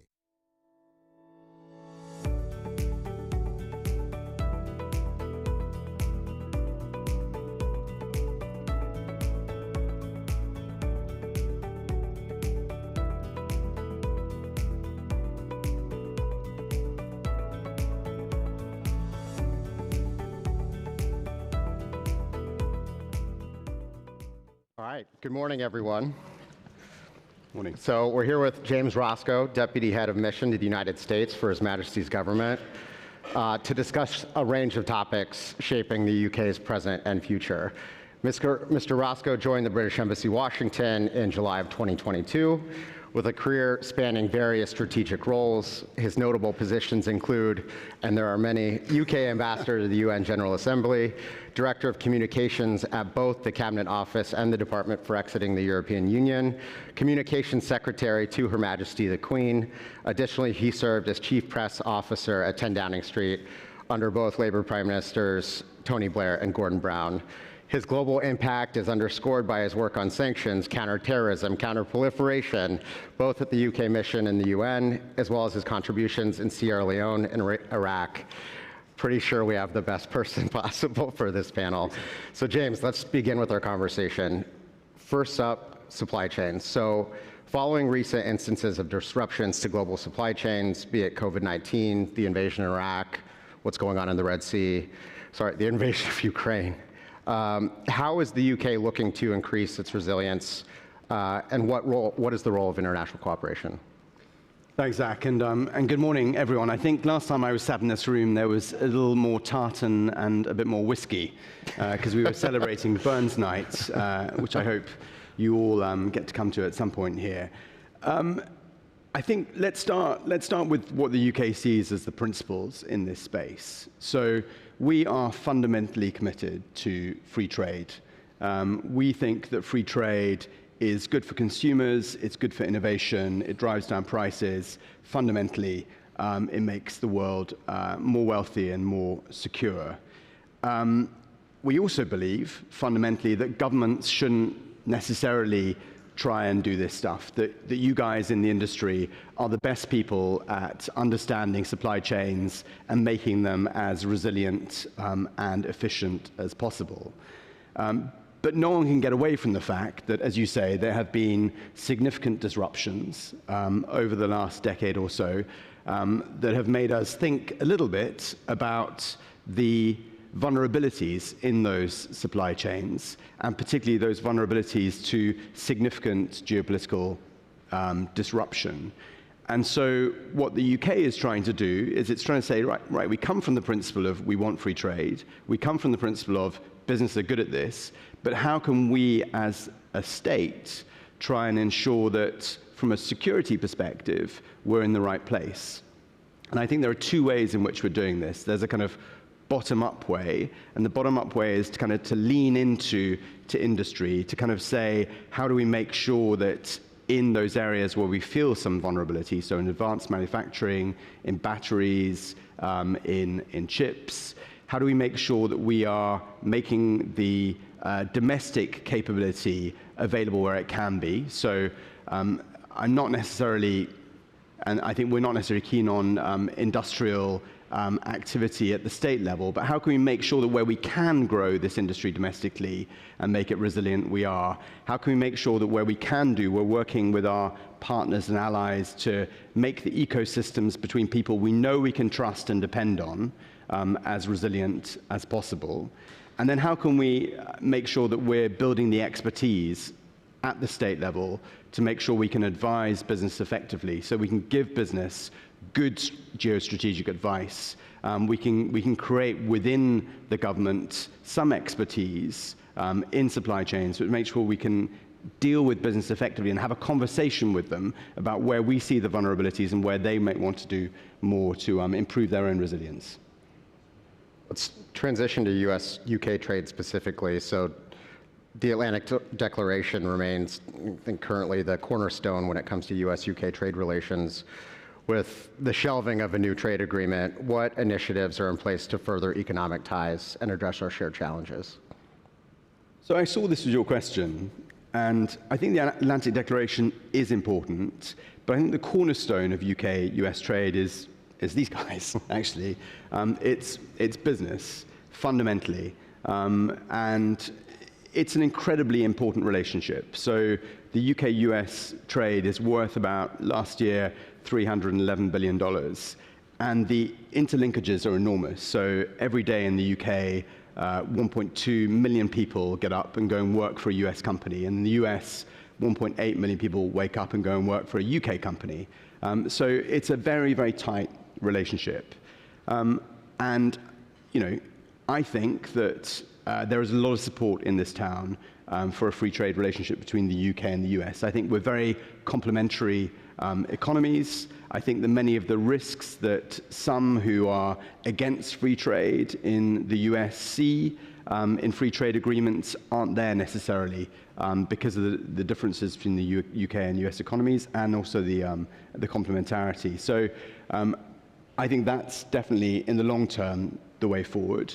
The Atlantic Declaration was incredibly important, though, in trying to say, right, we are in a different context. We're in a context where we don't think we can currently progress a free trade deal. So what can we do? What are the areas where we can cooperate? And some of those are about economic security, so the supply chain issues we talked about. Some of them are about energy, so how can we cooperate on nuclear fuel? How can we cooperate on in the tech space? So we created last year a data bridge between the UK and the US. How can we continue to move forward in all those areas that aren't a free trade deal, but essentially make our economies more effective, and where we can bring down some of the barriers to mutual investment? Strongly agree. Let's talk financial services. Last week we had the IMF, World Bank meetings. The Chamber itself, our international division, hosted over 25 finance ministers last week, very incredible. Our Europe team alone had 5. The financial service sector is clearly very important to the UK economy. The UK has undertaken several financial services regulatory reforms in recent years. Can you say something about the progress of those reforms? So first of all, just to reiterate the importance of the sector, I don't know how many financial services people we have here, but in the UK, 2.3 million of our jobs are financial services jobs. So about 1 million of those are in direct financial services, and about the other half are in related professional services. And people think about this as a kind of London thing, but that's absolutely not the case. Most of these jobs are outside of London, in Edinburgh, in Glasgow, in Cardiff, Manchester. So it's very important for our broader UK economy that we protect and grow this sector. I think for every £100 that the UK earned last year, 10 of those pounds came from the financial services sector. And they are responsible for a huge percentage of our tax receipts as well. So what the Chancellor did last year in his Mansion House speech back in July was try to say, how do we take this incredible sector with this great expertise, this great depth, and take it to the next level and make it even more attractive. So we've undertaken some pension reform, which essentially makes our pension sector a little bit more innovative, that allows it to take some of its capital, invest it in really exciting, growing bits of the economy. We've looked very carefully at how we can help companies grow more in the UK, and how we can help them set up in the UK and particularly list in the UK, which is something we want to do a lot more of. And we've also looked at simplifying some of the regulatory rule book and making that more simple. So I think we're going to continue to drive progress in this area. The great thing about being able to make some of these decisions on your own and not having to consult others is you can be a bit more innovative. And I think you'll continue to see us in this space trying to lead the way. Talk about energy policy and climate. The UK's energy strategy is, of course, critical in terms of meeting your climate commitments, but how does energy security and energy diversification align with the UK's net zero ambitions?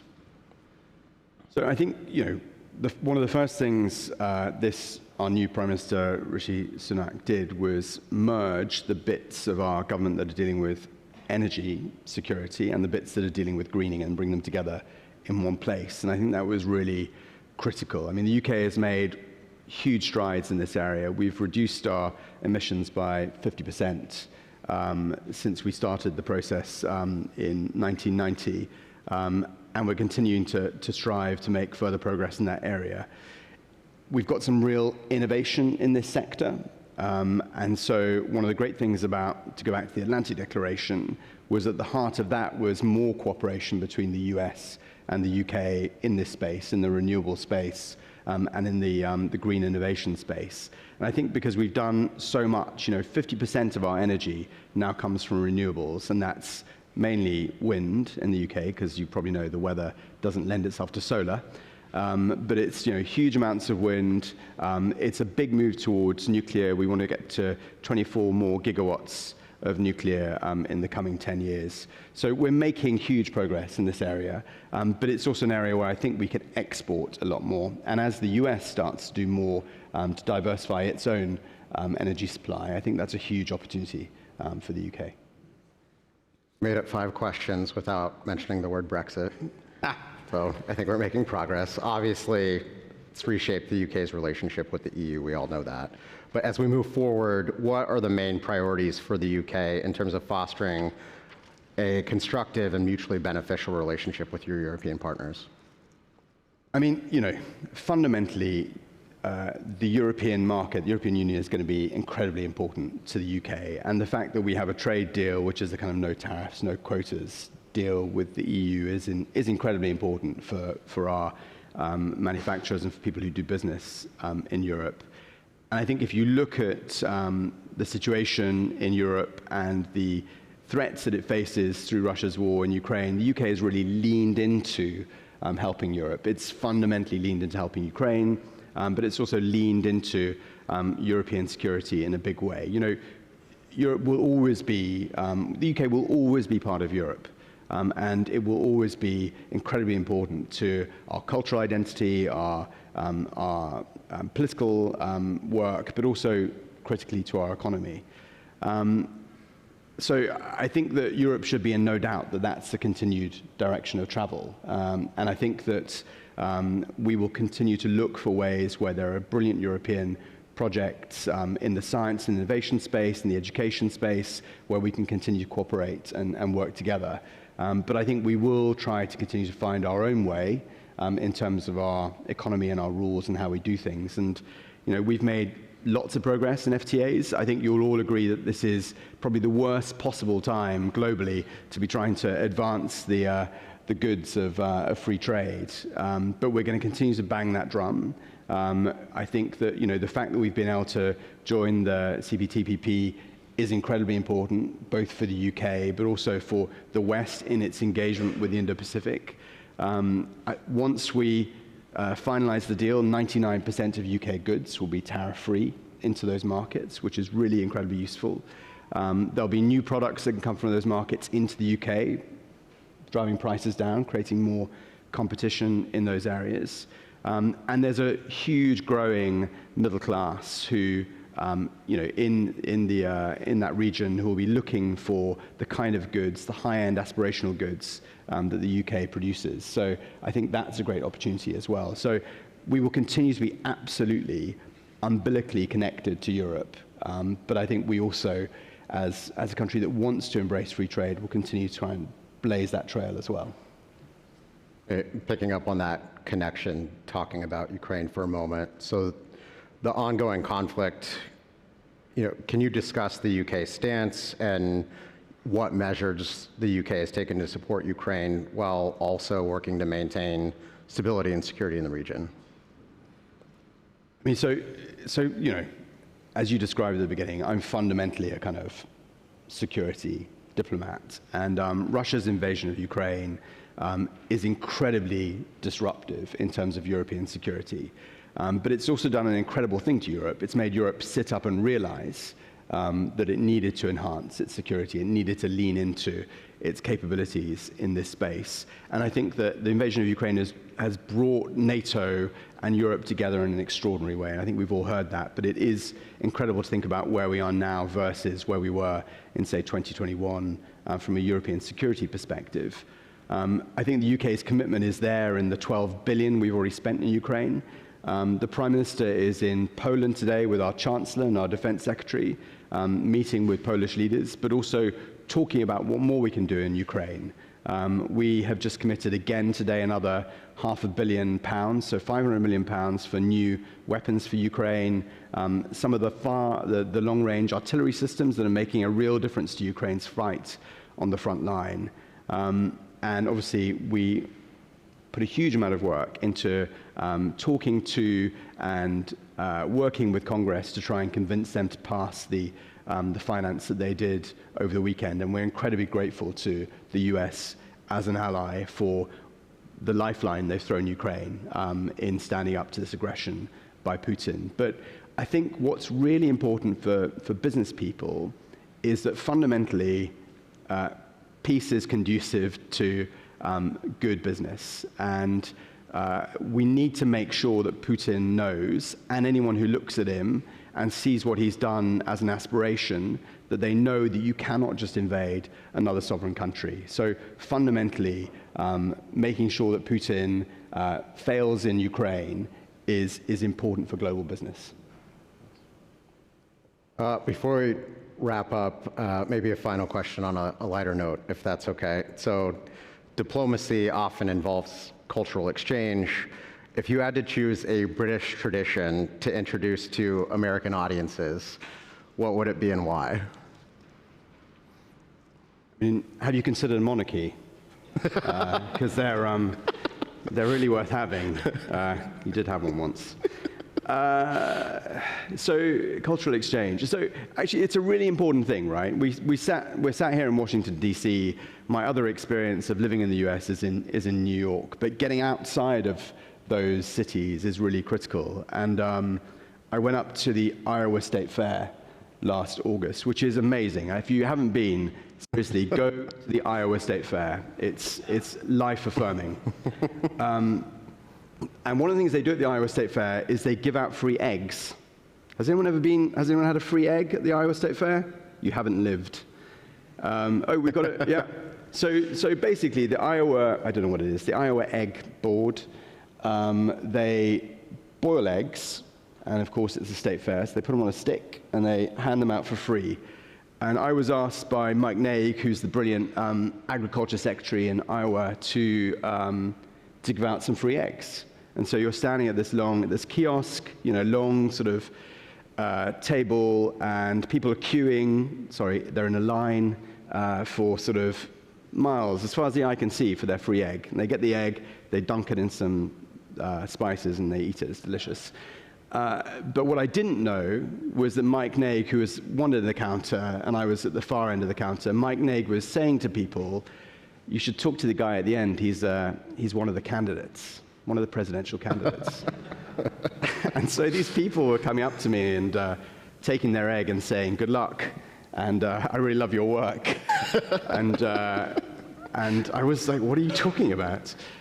And then eventually this guy came up to me and said, what's your slogan? And I obviously I didn't know that Mike was setting me up, so I just said, well, I think my slogan is have an egg or something. And he said, no, what's your political slogan? You need to have a political slogan. So Trump has got Make America Great Again. What's going to be your political slogan? And I said, I guess it would have to be Make America Great Britain Again. And this guy was like, well, I'm not going to vote for that. And he took his egg and walked away slightly confused. But you're absolutely right. Cultural exchange, bringing people together. People are the connective tissue between the UK and the US, whether that's at the business level or the cultural level, or people who study, people who go on holiday. We want to see a lot more of that. Wonderful. Round of applause for our special guest, Tom Roscoe. Tom Roscoe. Tom Roscoe, Jesus. Yeah. Thanks, Zach. Thanks so much. Appreciate it. Marcus Beirer will now introduce today's first keynote speaker, former Italian Prime Minister and author of The Future of the Single Market Report, Enrico Letta.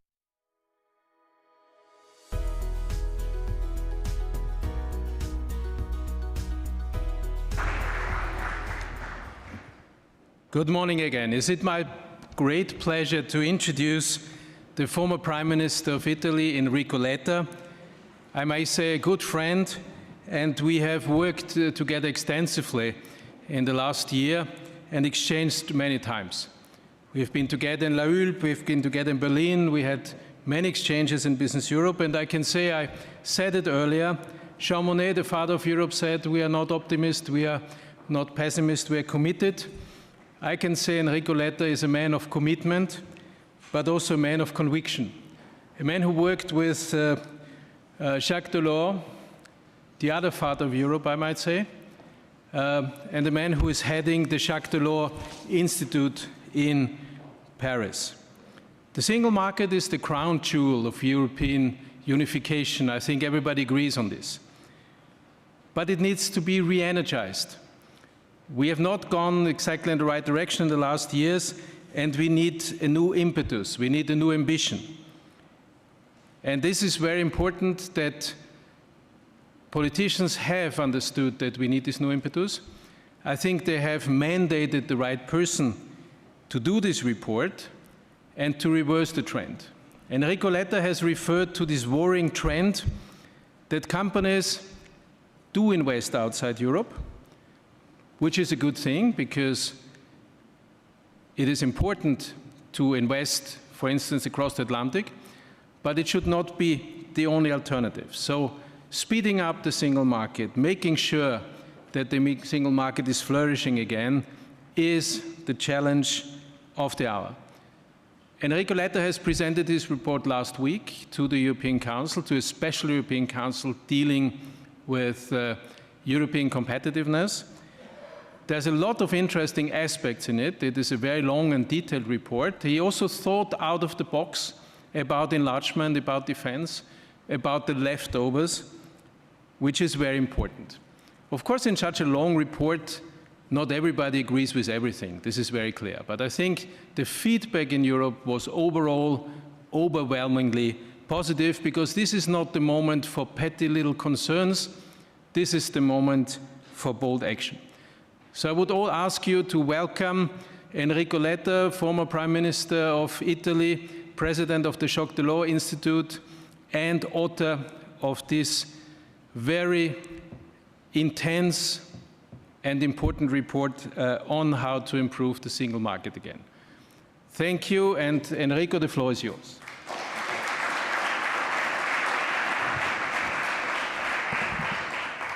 Thank you very much, Markus. Thank you all for having me here today. I'm very pleased to be here and to be able to use some minutes to share with you the reasons why I think this report today is important for the debate within the European Union, but also at world level. And I'm very happy to be here in DC to try to say how this report can be interesting also for the US-European Union relations.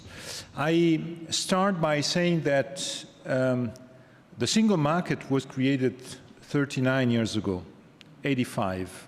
85, everything started with the project that Jacques Delors launched with a word that was so different from today.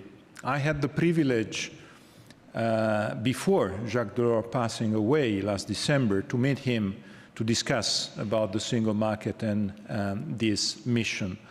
And he told me that the day in which he launched this project, Soviet Union was still there, Germany wasn't reunified, the name of the European integration was European communities. China and India together were less than 5% of the world GDP. We, in Europe, we were 10 countries. Big difference today. And the geopolitical environment around us is part of the reason why it's so important to change today and to have a new narrative on the single market and new missions also. But also, starting from the big geopolitical change, it is first of all a problem of scale and a problem of dimensions. This is why, since the beginning, I started discussing with the stakeholders, member states. When they asked me to write this report last September, I decided to visit all the 27 countries, to meet all the stakeholders. We had, Markus, I don't know if 100 meetings or 200 meetings. We met trade unions, we met business people, both in the capital of Europe, Brussels, and in the national capitals. I was here too.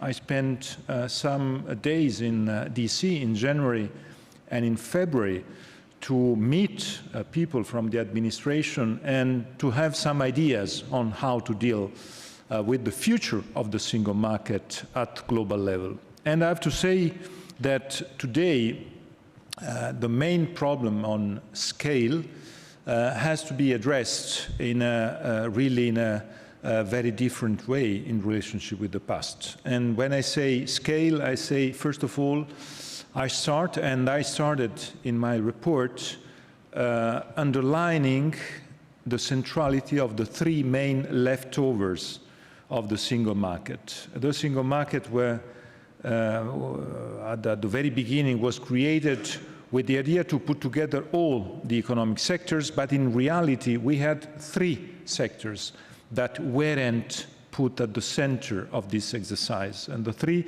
main sectors are today's main leftovers of the Delors period. And you know very well these three sectors are not minor sectors, are not marginal sectors for competitiveness. Maybe they are the three most important ones: energy, financial markets, and telecommunications. It is almost impossible to be competitive if we are not able to have these three main sectors unified and integrated at European level. This is what happened during all these years. And the lack of integration on these three sectors created a very unbalanced and asymmetric situation where the single market was very good, for instance, on the free movement of goods within the 27 countries, but at the end of the day, we didn't have a single market for financial markets. We didn't have a single market for telecom, and the same for energy. So this is why I wanted to start my search for the new single market by with the beginning of everything was to start with the three leftovers. So my report is a report where the roadmap on how to integrate the single market on these three sectors is probably the most important part of the report. On telecom, on energy first, also because these three sectors are fundamental for security and for the concept of economic security today, because the geopolitical dimension has an impact and a big consequence also on the way in which we consider that the European Union can deal with the new geopolitical challenges. And it is very complicated to be in an economic security mood if you are not able to have a single market on energy, a single market on telecom, and a single market on finance. And if you are in a 27 markets on finance, 27 market on energy, 27 markets on telecommunications. I just give you one figure that can be, I think, interesting. On telecom, for instance, that is the problem of dimensions. US telecom operator has an average number of clients of more than 100 million.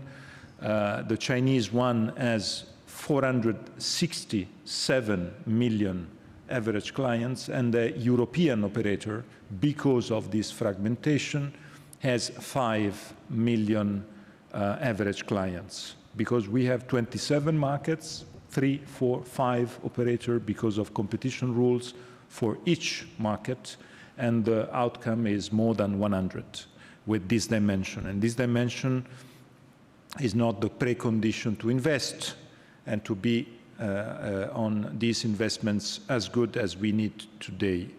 This is why the dimension is the main and the first point. The second one is the role of financial markets that are crucial to finance investments.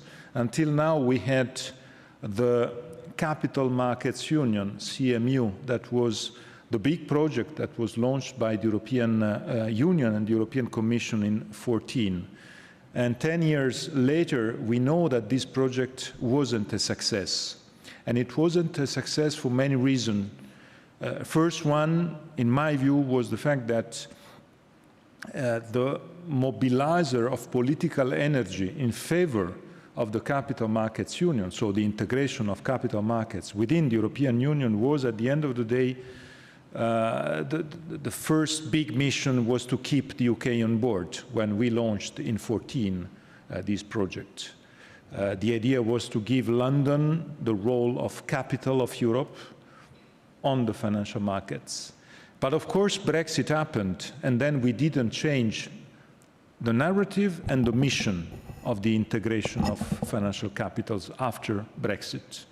And it was very complicated because you know very well that today it's not easy for a political leader to put his face or her face aside with the name finance, and to put her face or his face aside with a mission that is now, dear voters, we have to integrate the financial markets. You know very well that it is not a very attractive and is not a great mobilizer of energy. But we know very well that without an integrated financial market at European level, it's very difficult to finance the real economy and to be able on that to be competitive at world level. This is why today the European financial markets are so weak. less attractive, with many problems there. And this is why I thought that to put at the center of this reflection the integration of the financial market could be something really important and strong, also for another big reason, that is not only the fact to have finally the single market in the financial markets, but also for a big reason. And the big reason is that I think integrating the financial markets, creating a European attractive financial market, means also the possibility for Europe to do what we didn't do until now. And so to create attractiveness for investors, European investors and not European investors, for the financial needs of Europe today. And the main financial need today is how to finance the transition, the green and the digital and just transition. Until now, this transition was financed by public money, and we weren't able to build up something really very attractive for financial markets. This is what I would like to propose in the report. One of the pillars of the report is the creation of the Savings and Investment Union. Until now, we had the Capital Markets Union. The Capital Markets Union wasn't a success. This is why I think this new project, with this bridge, this potential bridge to the needs of real economy, and today real economy in Europe has as big need the transition, and the transition in terms on how to finance the transition. Until now, last legislature, you know very well that we are close to a vote at European level, the end of a cycle.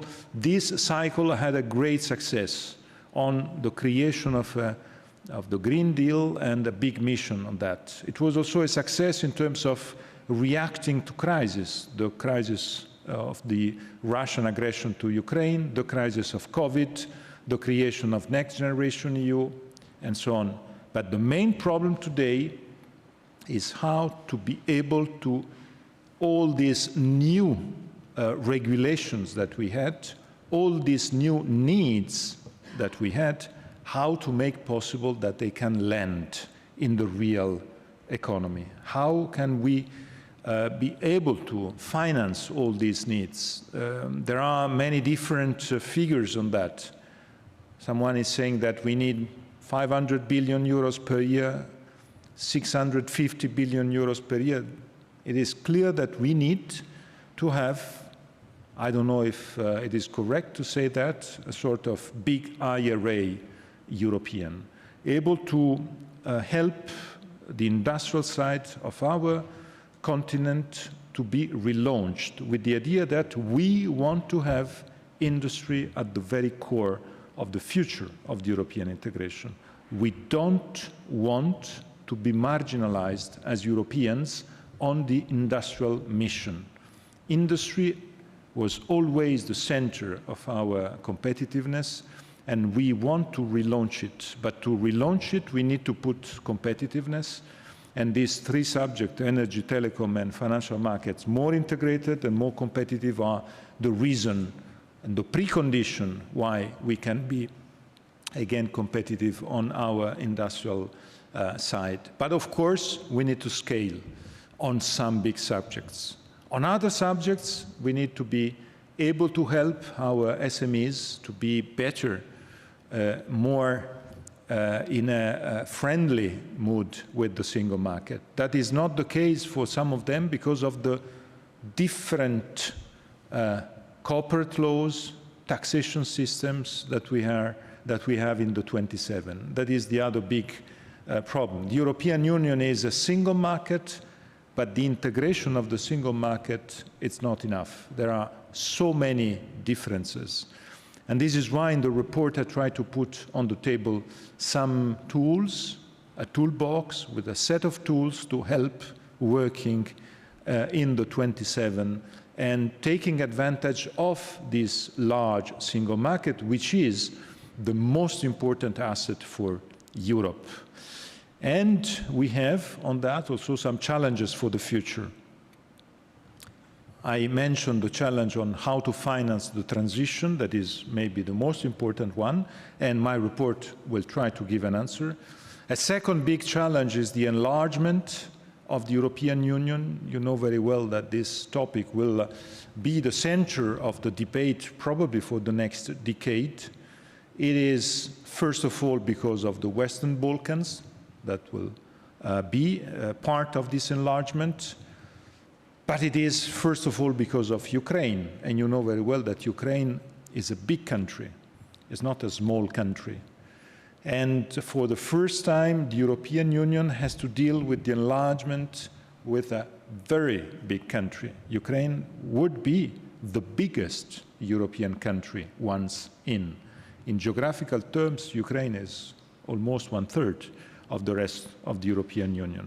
So the topic of the absorption capacity, the topic of how to deal with an enlargement so challenging, so demanding on agricultural issues, on cohesion policy issues, how to make it popular among the present member states is another topic where the transition has to be, I would say, accompanied by the present European leaders. And my report put on the table some ideas on that, the idea to create a sort of solidarity enlargement facility to help the present net beneficiaries within the European Union, not to consider that the accession of Ukraine will be a disaster for them, but to consider that it will be a win-win. The enlargement is a success if we all consider that the enlargement is a win-win. Until now, the enlargement has been one of the most successful decisions of the European Union. In the past, I mentioned that we started the single market journey, we were in 10 countries. Of course, we lost one of the 10, and it was, in my view, one of the worst decisions ever for both, for the UK and for the European Union. It was a lose-lose decision. But today, after all these enlargements, we understood that the enlargement was a very good and fundamental perspective. But we have to keep it for the future. And my third and final point is we have to consider that economic security and the way to work at global level is the other main issue for the European Union. We want a European Union able to work with the partners in a fair trade environment. And first of all, I would like to end up by mentioning in the last page, in one of the last lines of my report, I put on the table what today maybe is considered a provocation, but it is not, if I may say. And this proposal is to say we have to open a discussion on a transatlantic single market. It's absolutely crazy that we have out of the table any discussion on how to strengthen the relationship between the US and the European Union. And we know that politically this topic is out in Europe and it is out in the US. But the rationale brings all of us to say that in a world where we have China's threat, Russian threat, and we are living with all these challenges, we have to strengthen our ties and our relationship. So I hope even this final provocation can make this report something useful. It is a toolbox, something that can make the discussions about our future easier, and it is exactly why I wrote this report and why I'm so happy to be here to discuss it. Thank you.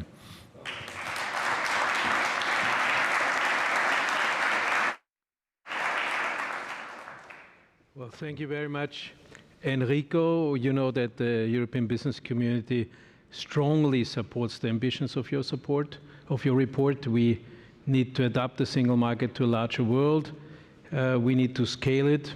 And you alluded to a very important point concerning this very constituency, how to create a transatlantic single market. Before we open it up to the wider public, how do you see the next steps in creating this transatlantic single market? I think this would be very interesting for this constituency. First of all, I think the main point is that we have to start considering this topic not a joke or a provocation. Until now, if I may say, in our too political environment, it is considered something totally out and coming out of the blue. And I would like to use the report just to break the ice on that and to say, please, in this electoral year, in which we will vote in Europe for the European Parliament and for the new political cycle in June. In this electoral year in the US, you will vote in November. Please put on the table the consequences of what happened geopolitically. And the last 4 years were years in which everything has changed at the world level. I remember very well, I was in academia 4 years ago, and I visited US many times because I was in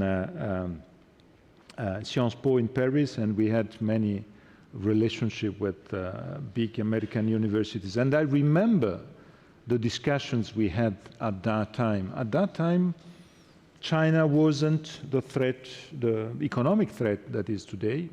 Russia, the same. The discussions about the role of the BRICS, the multilateral world, was completely different from today.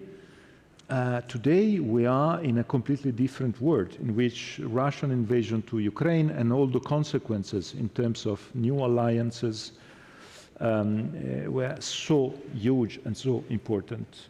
And we, I think, cooperate very well on that. I have to say, in the last 2 years, the cooperation between the US and the European Union was better than in the past.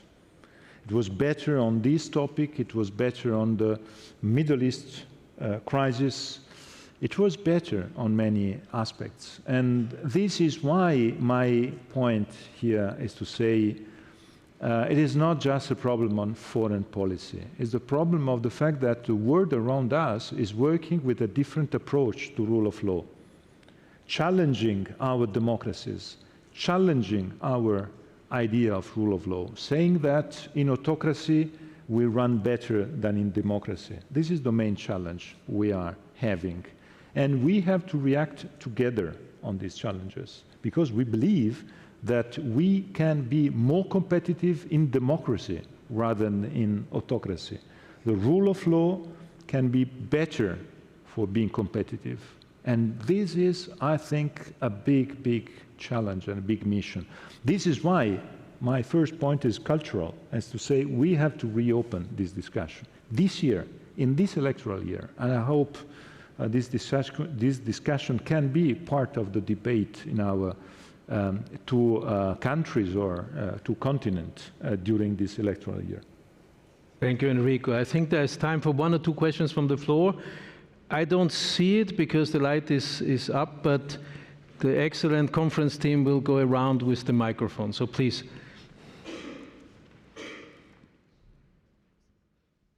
Hello, Thibault Lartigue with the American Chamber of Commerce to the EU in Brussels.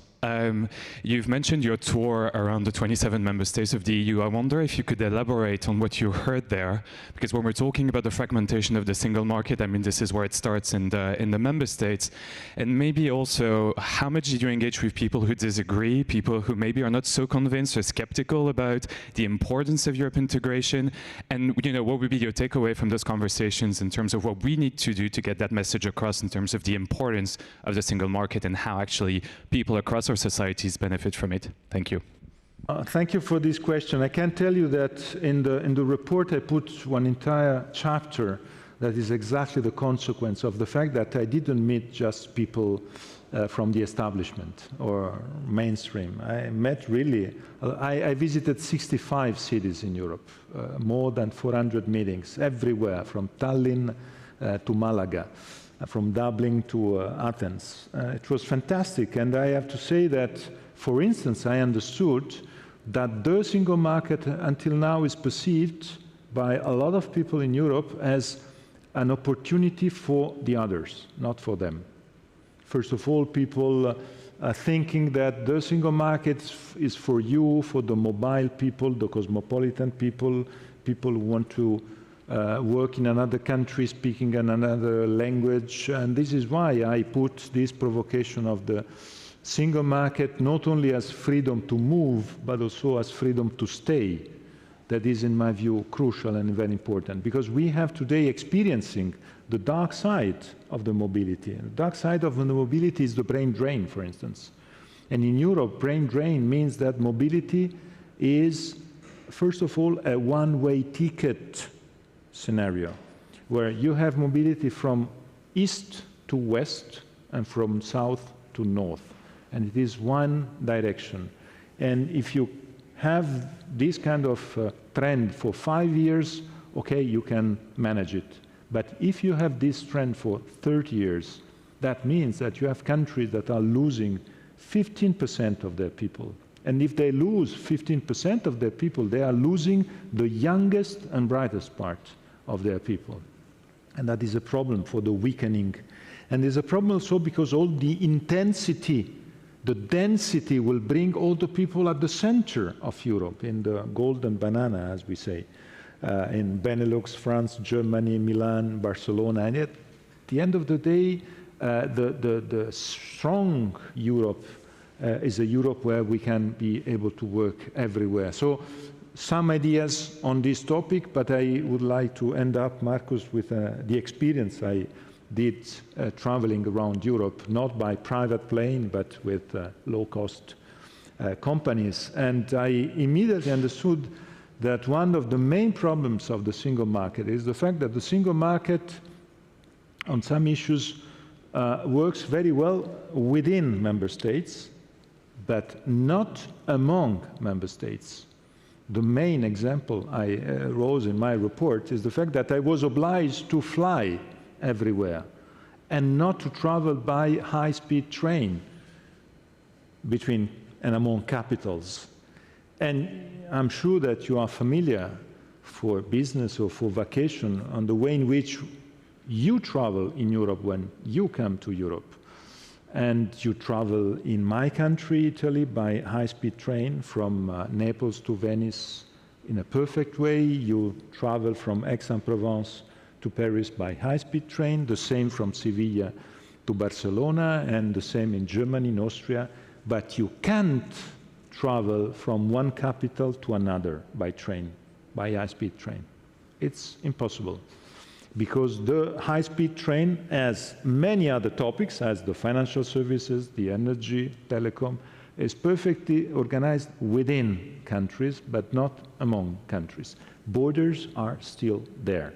And this is one of the main reasons why I strongly keep fighting with this report as a big tool to break the ice and to try to convince all the European leaders that it is an internal choice that we have to do, to break our borders, to create the level playing field, and to work for a stronger, united Europe. Thank you very much, Enrico. I think time is up, but really thank you for all the efforts you put in this report, for all the thinking out of the box, for all the traveling, talking to people. And I think Enrico Letta really deserves a very warm round of applause. Thank you.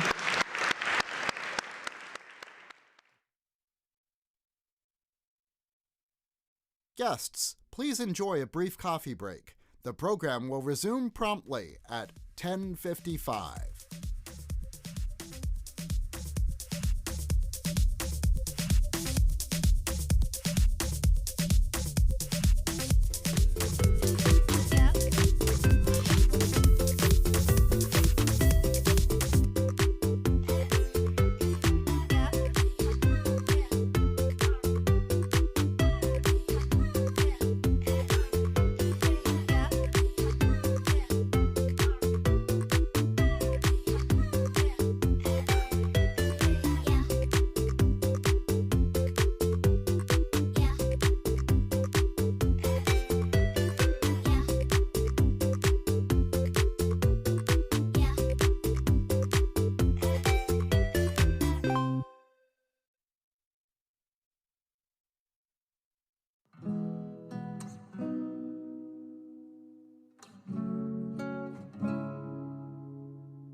ladies and gentlemen, introducing Lord Peter Mandelson and Eleonora Catella.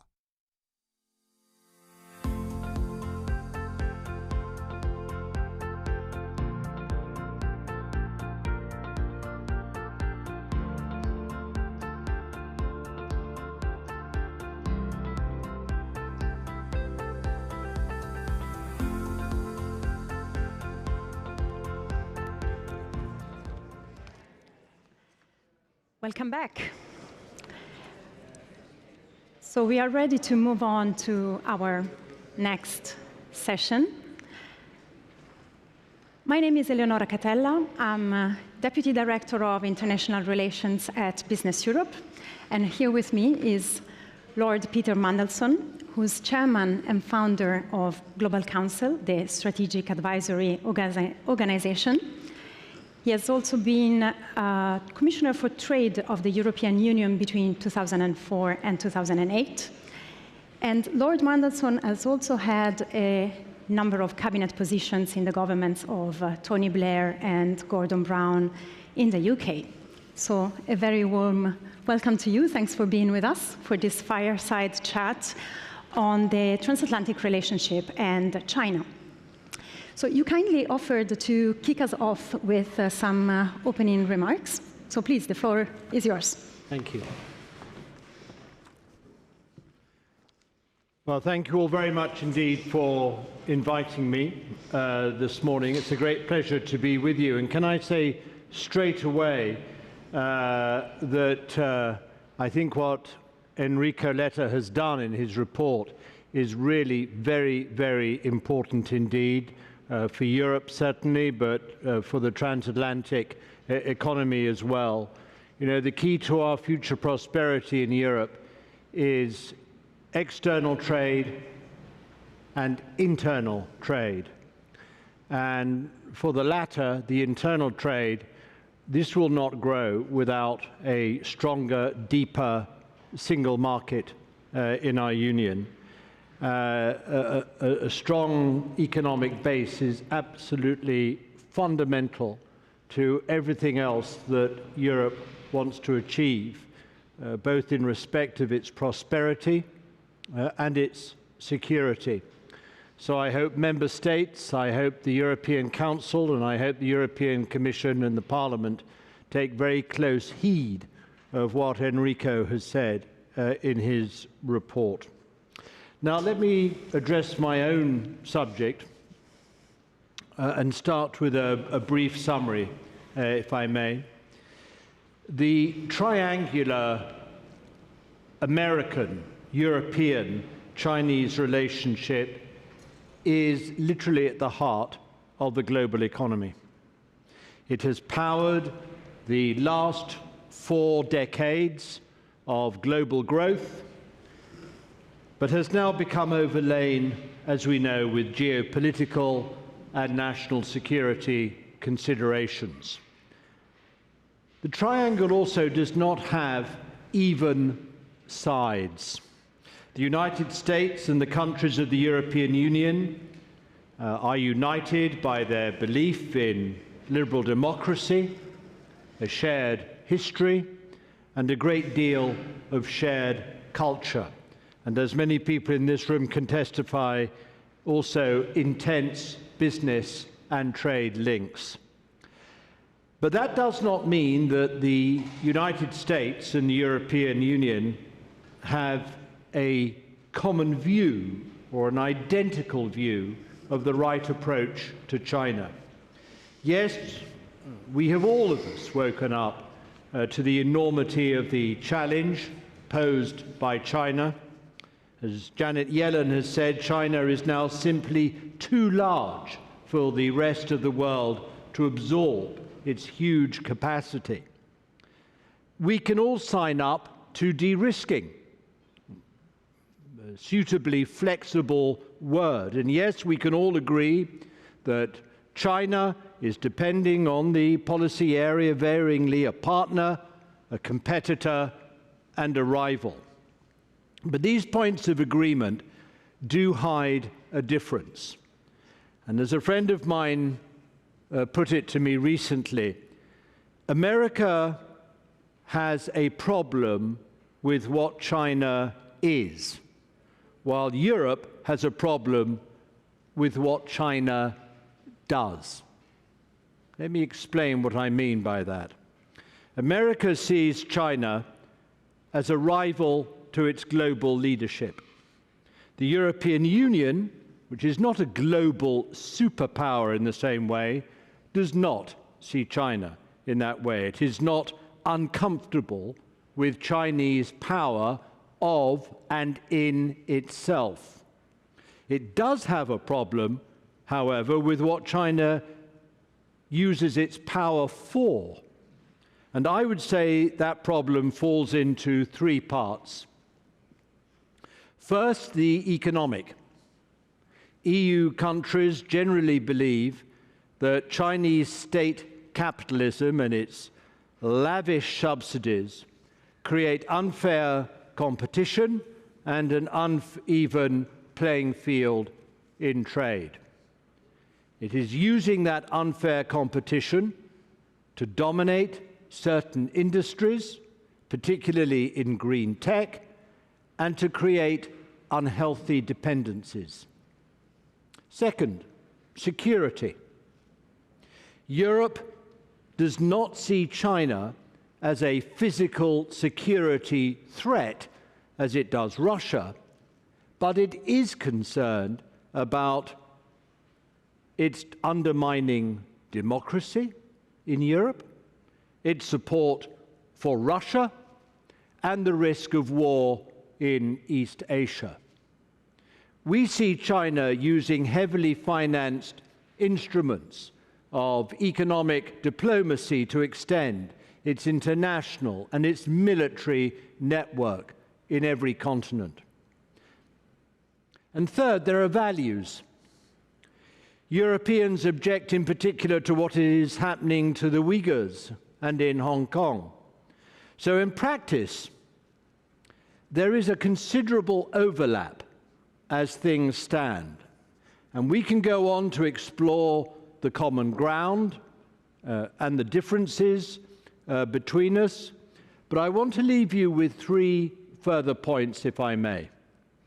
One, there are, as we know, matters on which Europeans and Americans do not see eye to eye, notably in trade policy. The rules-based international order is axiomatic for Europeans. At the WTO as much as elsewhere, and they see the US administration continuing to pursue an America first policy, started, as we know, in President Trump's administration, albeit now more politely phrased under President Biden. The WTO case China is bringing on the Inflation Reduction Act will create a dilemma both for the European Union and the UK, because they agree with China that the act is discriminatory and in breach of WTO rules. More broadly, Europeans see this administration talking about trade with friends and about friendshoring, but making no or too little substantive economic offer to allies, either in Europe or the Indo-Pacific, in order to orient them more towards the United States. Now, we need, in my view, to look at how we can extend friendshoring to industrial policy, how we can create allied industrial capacity and joint competitive supply chains amongst like-minded nations. I now think this is the next stage in the transatlantic agenda, one that's now very important to explore. Second final point I'd like to leave you with is this. Europeans worry about how actually stable the transatlantic relationship currently is. Changes in the relationship, particularly in the defensive security alliance that lies at its core, would have a profound impact on how Europeans see their interests, including their choices vis-à-vis China. My third last point is that there are shades of difference of view between and within European countries on China, and how these differences will evolve is going to be very important in the coming years. In his recent visit to Beijing, we saw Chancellor Scholz take a somewhat softer line on the Commission's anti-subsidy investigation into electric vehicles than Commission President von der Leyen has done herself.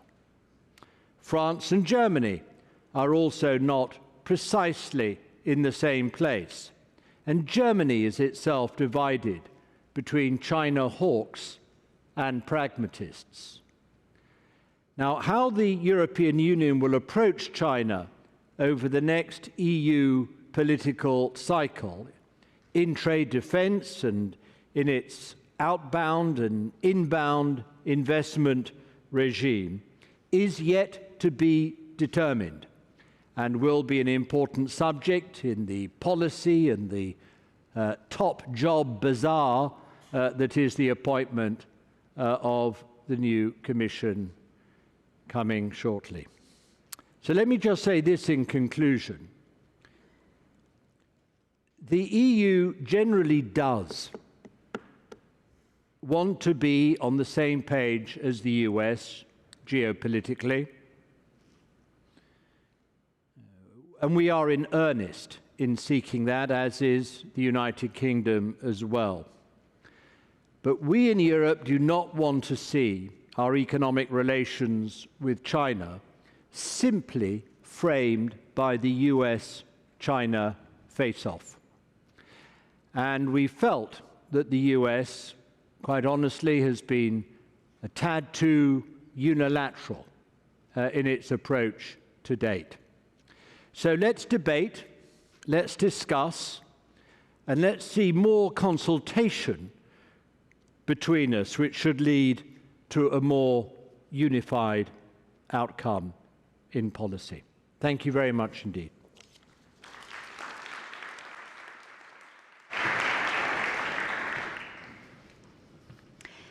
Thank you for that. Well, I will just try and pick up on some of the things that you said and go deeper in some aspects. You mentioned the commonalities in the approach that the EU and the US have, and the differences as well. So what is indeed the best strategy for the EU and the US to engage China while at the same time they are managing competition and cooperation with China? Well, I do see that the Commission's framing of this, Ursula von der Leyen's framing of this as partner, competitor, rival, is the right approach. But of course, it's very difficult to compartmentalize and conduct a relationship as if these things are in three quite distinct silos. Politics, I'm afraid, doesn't work quite like this. And I also think that treating China as an upfront rival to sort of fuel confrontation with China is a great risk of turning China into an enemy, which I don't think is in our interests. Nor, by the way, do I believe it's in the US administration's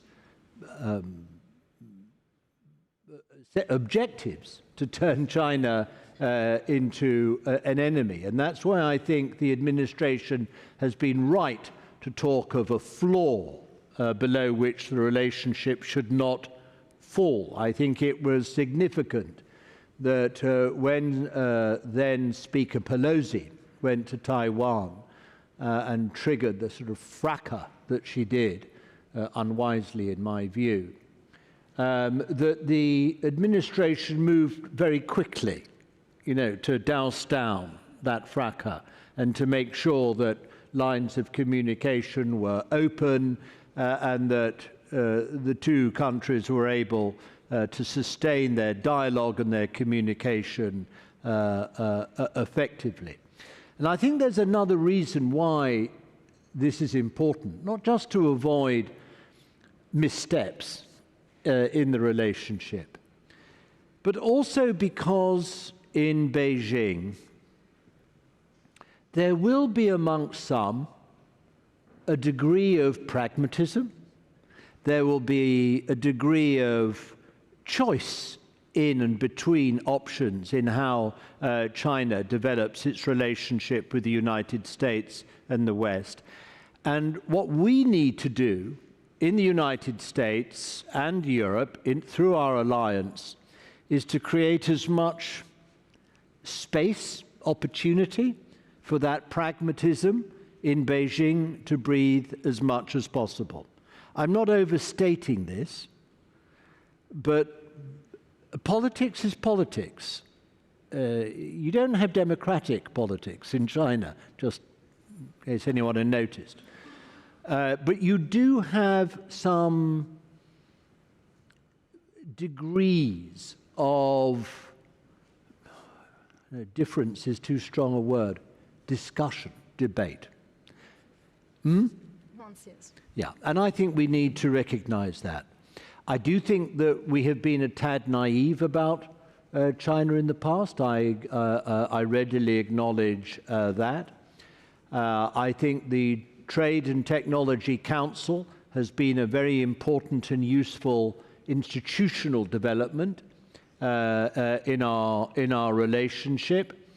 I think it's been useful in avoiding differences growing up between Europe and the United States, but I also think it has significant future potential to be explored further. I don't think we should put limits on the role and work of the TTC. But I just say this lastly to American friends.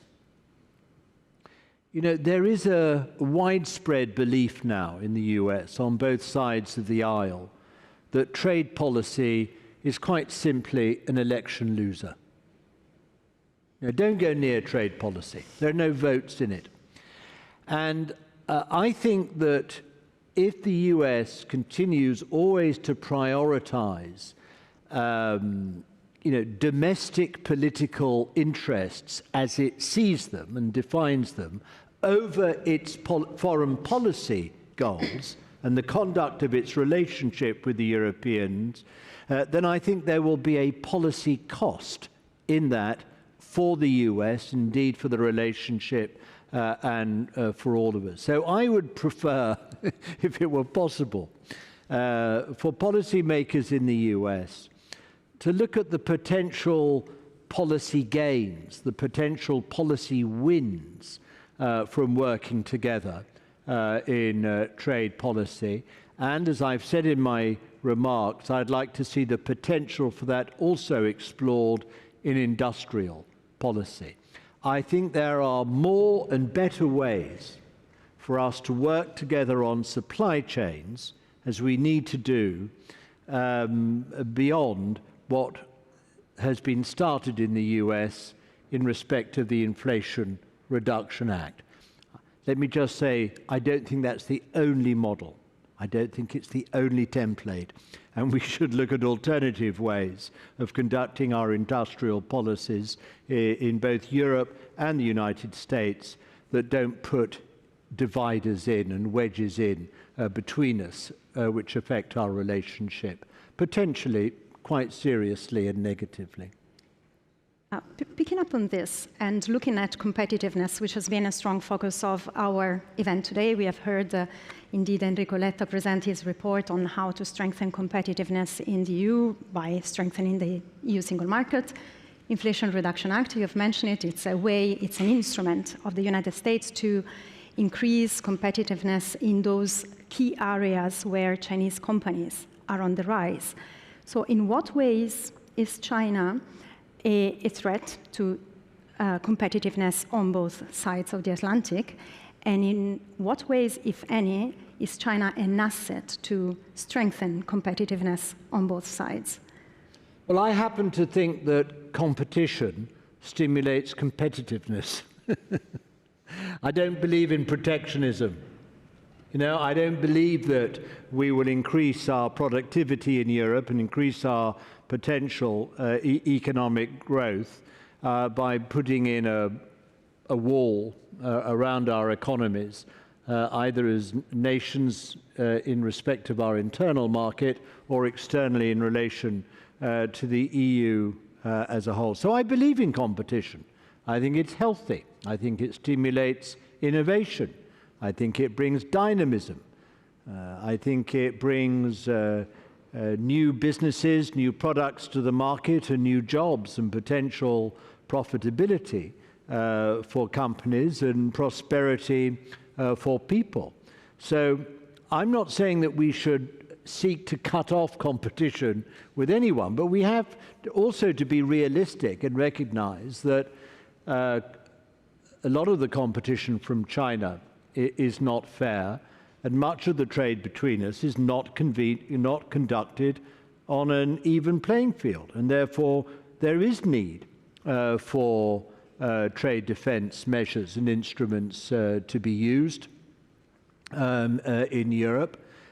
We should always keep our doors and our telephone lines open and hope that China undergoes some sort of Damascene conversion, both to fair trading, but also more fundamentally to prioritizing consumption in its economy alongside export-driven growth. You know, the rest of the world cannot simply absorb China's exponential growth and its ever-burgeoning capacity. We're not open to that. We don't have the ability to absorb that. And I think that China needs to reflect very strongly on that. Can I just add one point, which is that sometimes I have the feeling that sometimes in Europe, policymakers like to point the finger at China, like to blame China for our own faults and our own sins in Europe. I mean, some of the damage we do to ourselves, excessive regulation, poor energy policies, which build up costs and impose those on business, for which consumers pay. So let's just look at the mote in our own eyes, and instead of always pointing to others as the threat and trying to shift the blame, let's look at the sources of uncompetitiveness that we are inflicting on ourselves in Europe and find remedies to those issues and problems, rather than simply always looking beyond and, as I say, seeking to blame others. That's a totally fair point, but still, and because you've mentioned naivete just earlier, the belief that China, with its accession to the WTO, would turn towards a true market economy, and also that there would be political liberalization, but let's focus on the true market economy aspect. That has not turned out translated into a reality as we had hoped for at the time. And now you mentioned, indeed, state-led economy. We have overcapacities. We have market distortions that are the concern of the EU, the US, and beyond. So what is the most effective strategy, given this situation, to nudge China to indeed listen to these concerns and move away from an export-led export-oriented economy and indeed boost its domestic consumption instead? Well, we've got to keep making the case that we've already started to make. Got to keep explaining. I mean, in a sense, this is going to sound like a sort of slightly odd thing to say. Perhaps we have to hope for policy failure in China so that they start looking at the alternatives. I mean, that is an odd thing to say. I'm not praying for failure in China, not least because they contribute a great deal to global economic growth. I don't know what frightens me more, China succeeding or China failing. But China has got to wake up, in my view, to the limitations, the shortcomings and risks of the economic policies that it is pursuing. I think it's got to look beyond the short-term economic growth, short-term bolstering China's power in the world, short-term influencing other economic actors in the world. You know, China is here to stay. It's going to be performing as a major global economy after Xi Jinping has gone. It's not going to be there forever. And I think, in a sense, we need in the West to be slightly careful about defining, framing all our policies and approach to China as if we are going to be dealing permanently and indefinitely with one set of policies, one sort of China, and one sort of Chinese leader. Eventually, who knows when, he will be succeeded by another. Who knows whether the economic pendulum in China will move somewhat more to the center in the direction of a more liberal economic outlook. And in which case, we should not be behaving now in order to close all our future options in our approach to an engagement with China. Now, I'm not sort of saying hold your breath. You know, salvation is on the way. Next week or the week after, we're going to see any change anytime soon, so don't get too excited. All I'm saying is that this is a long-term economic and geopolitical game we're playing. So let's be smart and agile, nimble and clever, not crude and clunky in the short term. That sounds like a very good conclusion for our session. So we know what we have to do. Thank you so much for joining us today. Pleasure. And thank you very much for having me. Please join me in a very warm applause. Thank you. Please welcome our next panel to the stage, discussing industry views on digital competitiveness.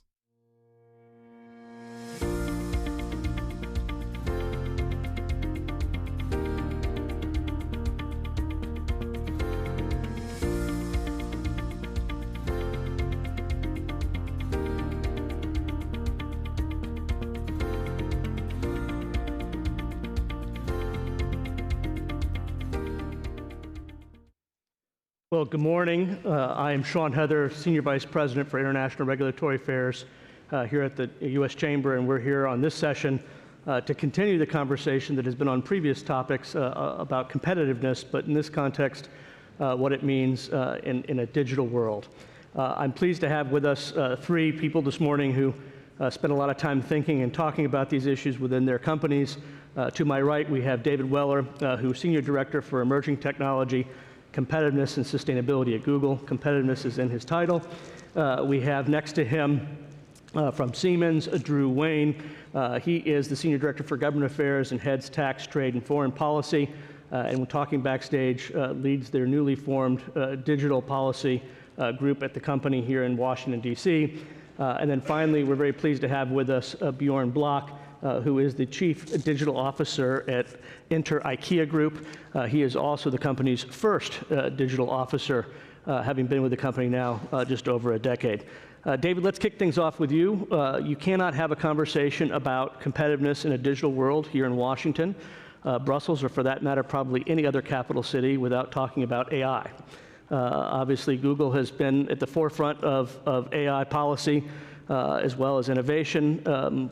Give us your state of play as to how you see AI both here in the United States and in Europe, and what that probably means going forward for our respective competitiveness. Yeah, thanks, Sean. Great to be here. Yeah, I do think that AI really plays a very central role in the competitive discussion. I know we've had a lot of discussion all morning about the importance of competitiveness to the transatlantic economy, but more broadly to transatlantic prosperity and ultimately security. And that if we don't assure and promote transatlantic competitiveness, all of those things are at risk. And I'd argue that AI is at the very top of the list of things that we need to get right in order to ensure that transatlantic competitive environment. Why do I say that? AI is one of these very rare, what economists call general purpose technologies, right? It's really use agnostic, applies across all domains, and both allows us to do pretty much all of the things that we do now more efficiently, but as importantly, it allows us to do things that were once unimaginable. And if you think about it in the area of the economy, for instance, right, small businesses who in the past never would have had the capacity to manage and learn from data from large numbers of customers or reach customers from around the world because of barriers of language are now able to do that or do it much more efficiently. Or a pharmaceutical company, right, who is grappling with certain diseases that were once considered uncurable, now finding cures through AI.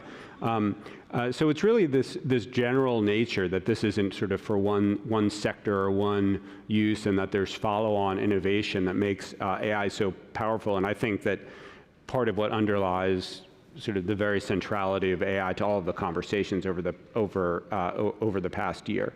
And I think for trade as well, when you think about all of the things that we are trying to promote in trade to make trade more inclusive, more resilient, so that we can manage supply chains more efficiently and deal with sudden changes, so we can manage port congestion, all of these issues, so we can assure security and cybersecurity around supply chains. And then finally, sustainability. These are all things that AI is playing a really central role. A couple of stats. And these come from both Goldman Sachs and McKinsey, looking at projections of AI's global GDP impact. It projected to exceed the U.S. GDP. It's hard to put your head around the number, but both through anecdotes, and I think we'll hear from other companies, as well as statistics, we know that the stakes are great. So what's necessary to ensure that we seize this opportunity? I think there are two big things that we need to get right. We need to ensure that we have good regulation. Most of the conversation of the past year has been around the risks of AI, and indeed it's been a core principle for Google and many of our counterpart companies to develop AI responsibly. But of course, we need broader society-wide approaches. How do we do that in a way that ensures trust and ensures coordination? The second is really pursuing an affirmative enabling agenda for AI. All of the benefits that I talked about will not happen automatically, right? We need to regulate for risk, but we also need to enable the opportunity. We need to make sure that our workers are prepared. We need to make sure that small businesses are prepared, and we need to make sure that we are fueling the innovation that underlines the ongoing innovation.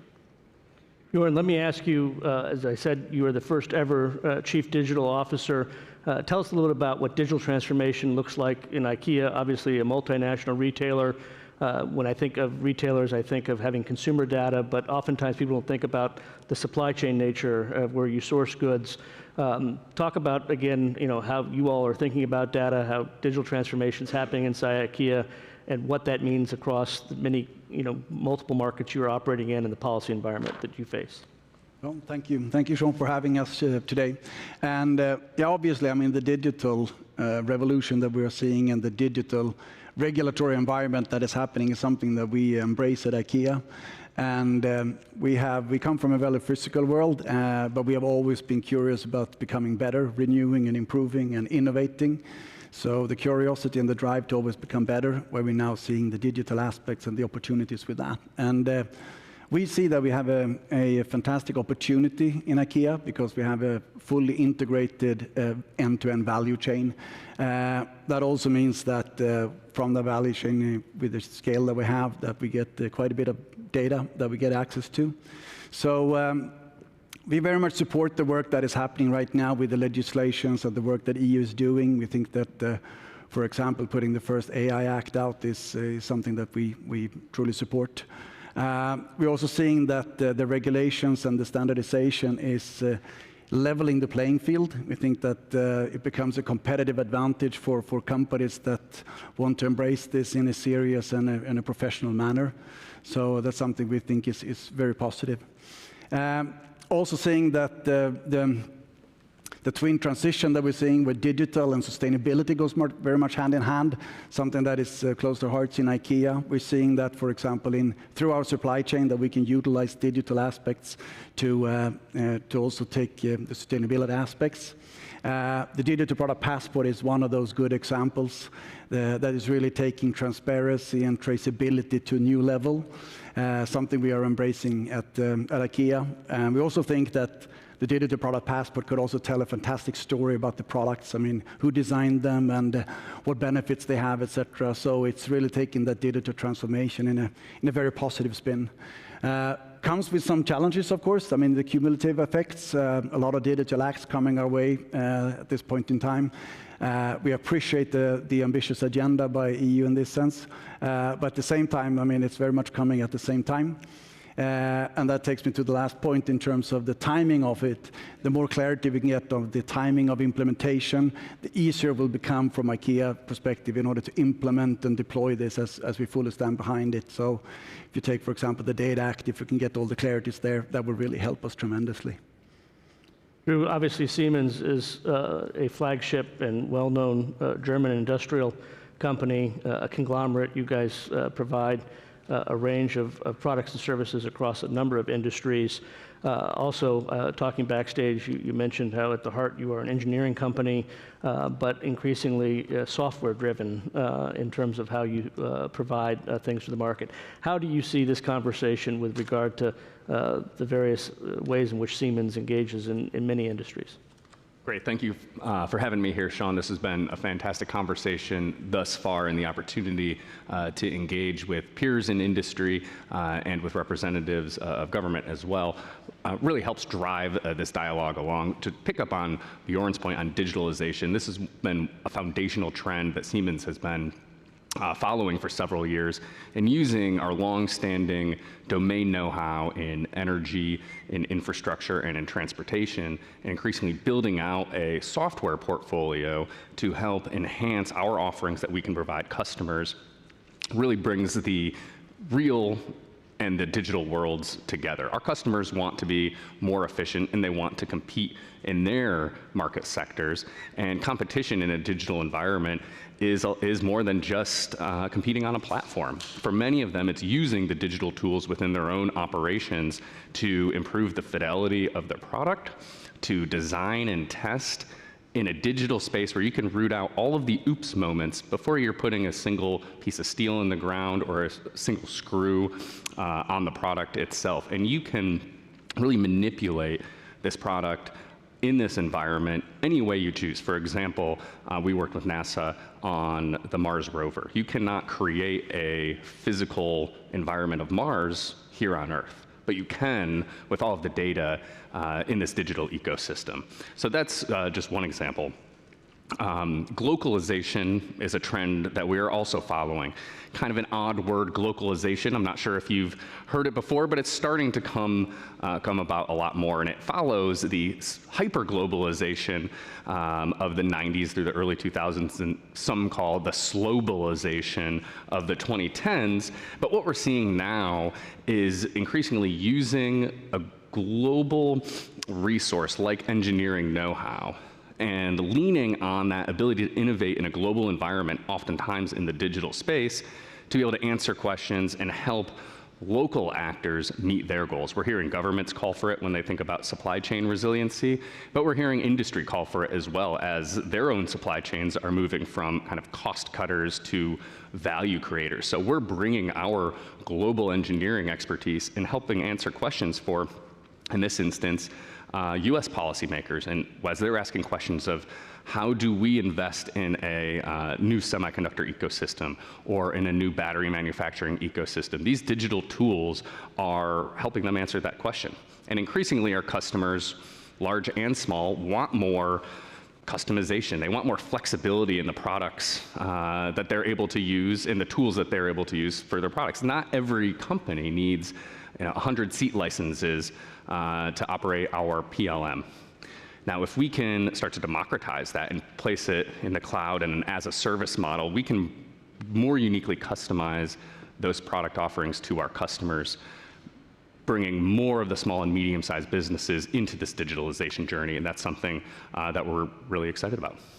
Let me stay with you a second and follow up. You mentioned engaging with U.S. policymakers, and would welcome your thoughts on what does the regulatory environment in the United States currently look like on some of these issues from Siemens' perspective, and what would you like to see happen here in the United States?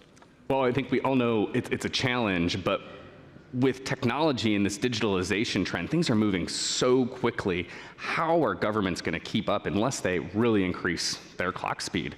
And not just keep up with the pace of the need to regulate, but also keep pace with us as the industry who's leading this charge and who has a lot of the answers, who has a lot of the technical know-how, and can help guide government to where we see things going and become partners. And I think some of the application of the Trade and Technology Council and some of the events that I especially saw in DC that were engaging more stakeholders as the TTC kind of matured, provide those opportunities. Now, that's just to have that initial conversation and get the perspective. It really needs to be a concerted effort. Some of the areas that we see as necessary, especially in a cross-border issue or transatlantic nature, standardization and reducing technical barriers to trade that relies on international cooperation and a strategic multilateralism. But when we talk about the digital economy, we are now moving into the space known as the industrial metaverse, where engineering teams are working in a photorealistic physics-based environment on a product together from anywhere in the world and can manipulate that product using the vision goggles, and it will respond in the environment in which you placed it. Now, if we had that relies on a stable and fair and predictable regulatory environment to be able to deploy. You cannot have the divergent regulatory environment for an opportunity like that to really fully come to fruition. Bjorn, let's go back to where you left off your comment. You mentioned that there's been a lot of regulatory developments in Europe that have been thrown at you, and while I heard you embrace the fact that the EU has embarked on the first ever kind of AI model. How do you think about all those regulations that have hit the business community and a company like yours, and what that means for your ability to innovate and how you maneuver given the complexity that has been created by these regulatory frameworks? I think we always take a stand in our values. We start with the purpose and our values. And in this case, obviously, we embrace the work that is doing when it comes to legislation and standardization. And then from our perspective, we really want to take a responsible AI development approach and a responsible AI deployment approach. So we are approaching this in a very cautious but also very curious way, and we're seeing already today that we're taking steps so we can see that AI is playing a role into our processes and our business and our sustainability agenda.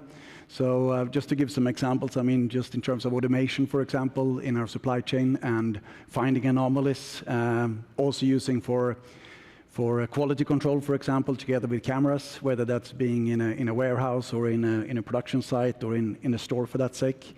We're also seeing that it can play a really good role when it comes to forecasting and helping us with those tasks. We're also seeing it in the design and marketing department, where we can utilize image creations only as internally, though, today. So we're testing that in a small scale.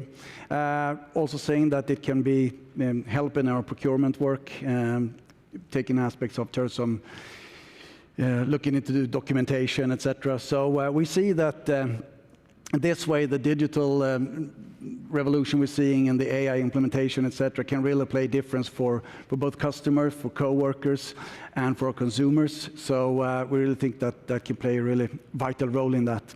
And then obviously, I mean, we can get help with some administrative tasks and tedious tasks that can be improved in that sense. So we're taking that curious approach also in this digital space. And David, I think I heard one of your points was the importance of kind of the right enabling environment in the context of AI. Europe has moved out and has put in place an AI regulatory framework. The president has issued an executive order here, and several agencies in the United States are thinking through what AI means in their kind of regulatory scope and mission.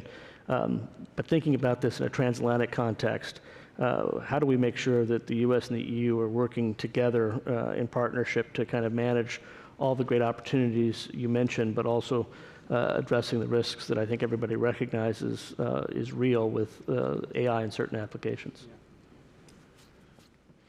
Well, maybe first as kind of a threshold matter, I would just note, everyone is regulating around the same issues all at the same time, right? This is definitely the year of, you know, everything, everywhere, all at once on AI.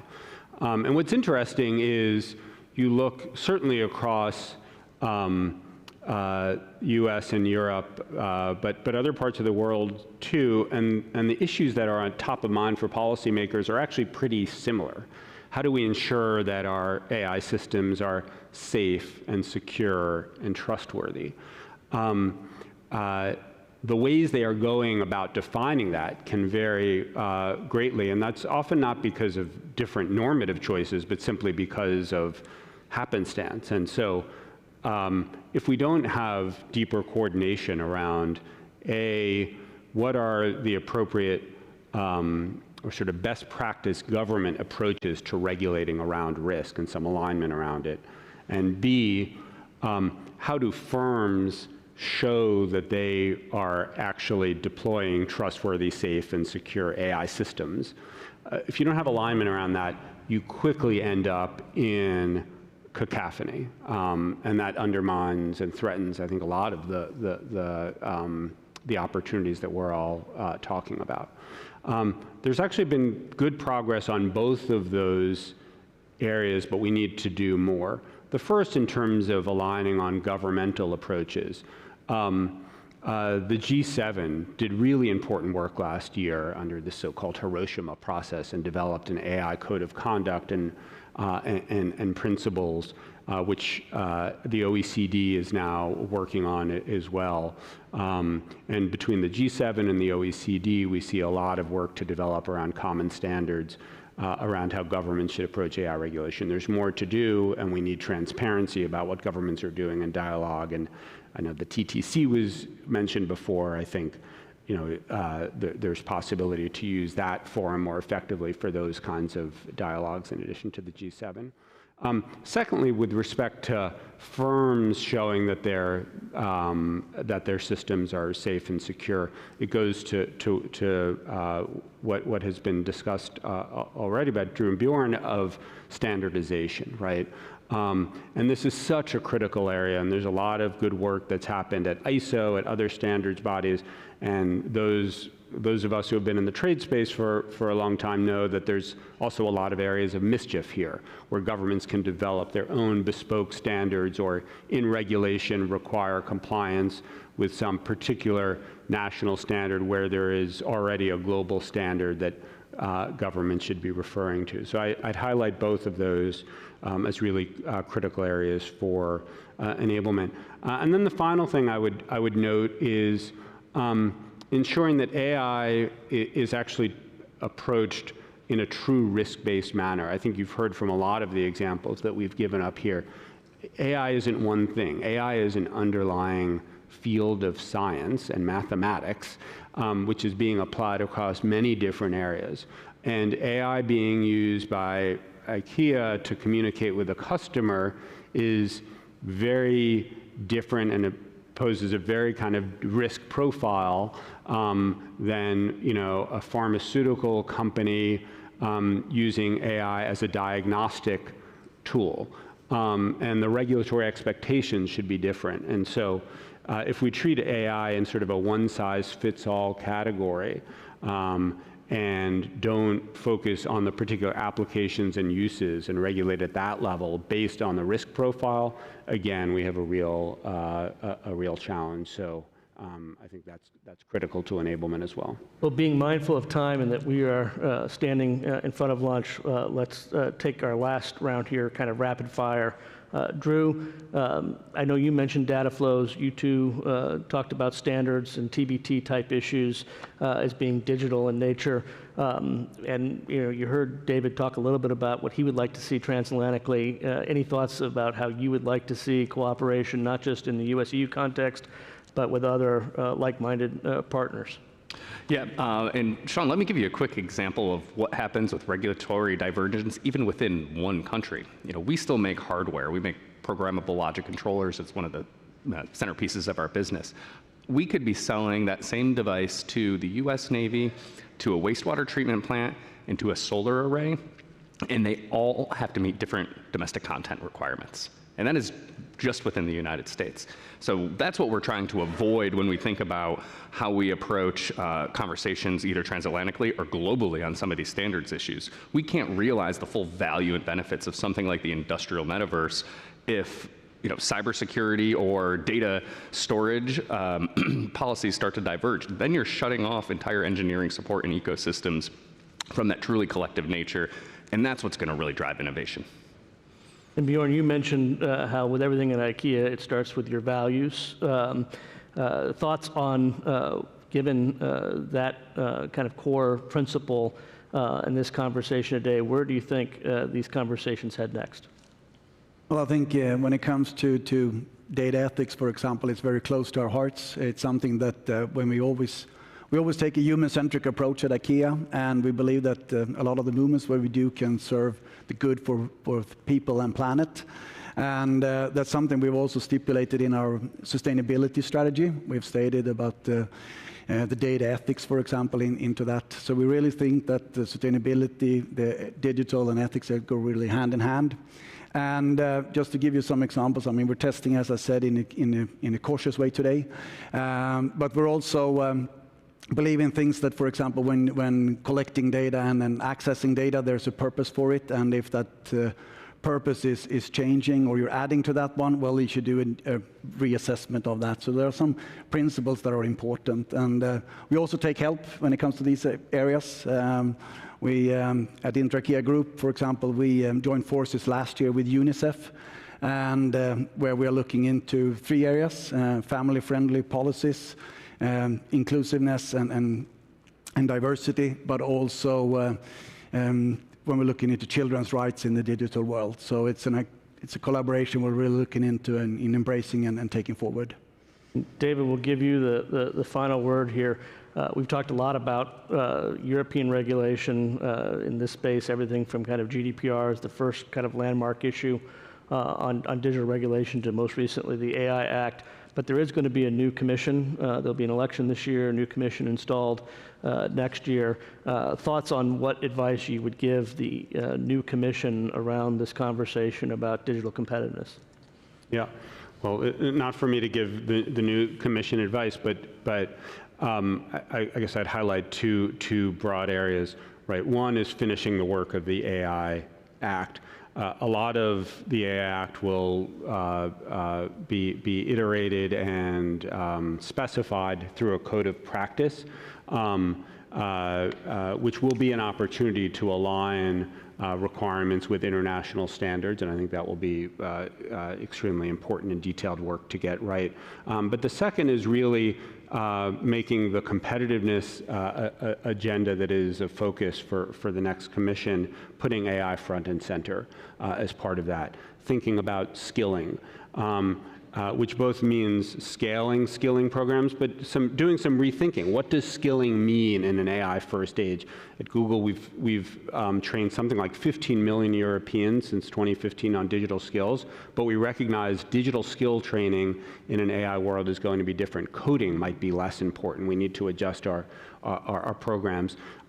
Secondly is really making sure that innovation resources are available, that European companies and global companies have the ability to utilize data to promote innovation, to work with data sets, to work in controlled environments, and to experiment. That's all going to be super important. And then finally, not to neglect kind of the infrastructure piece, right? The ability to access cloud services, subsea cables, all of this is also foundational for AI innovation.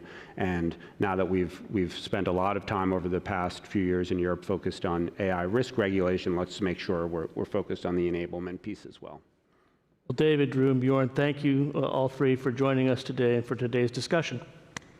Thank you.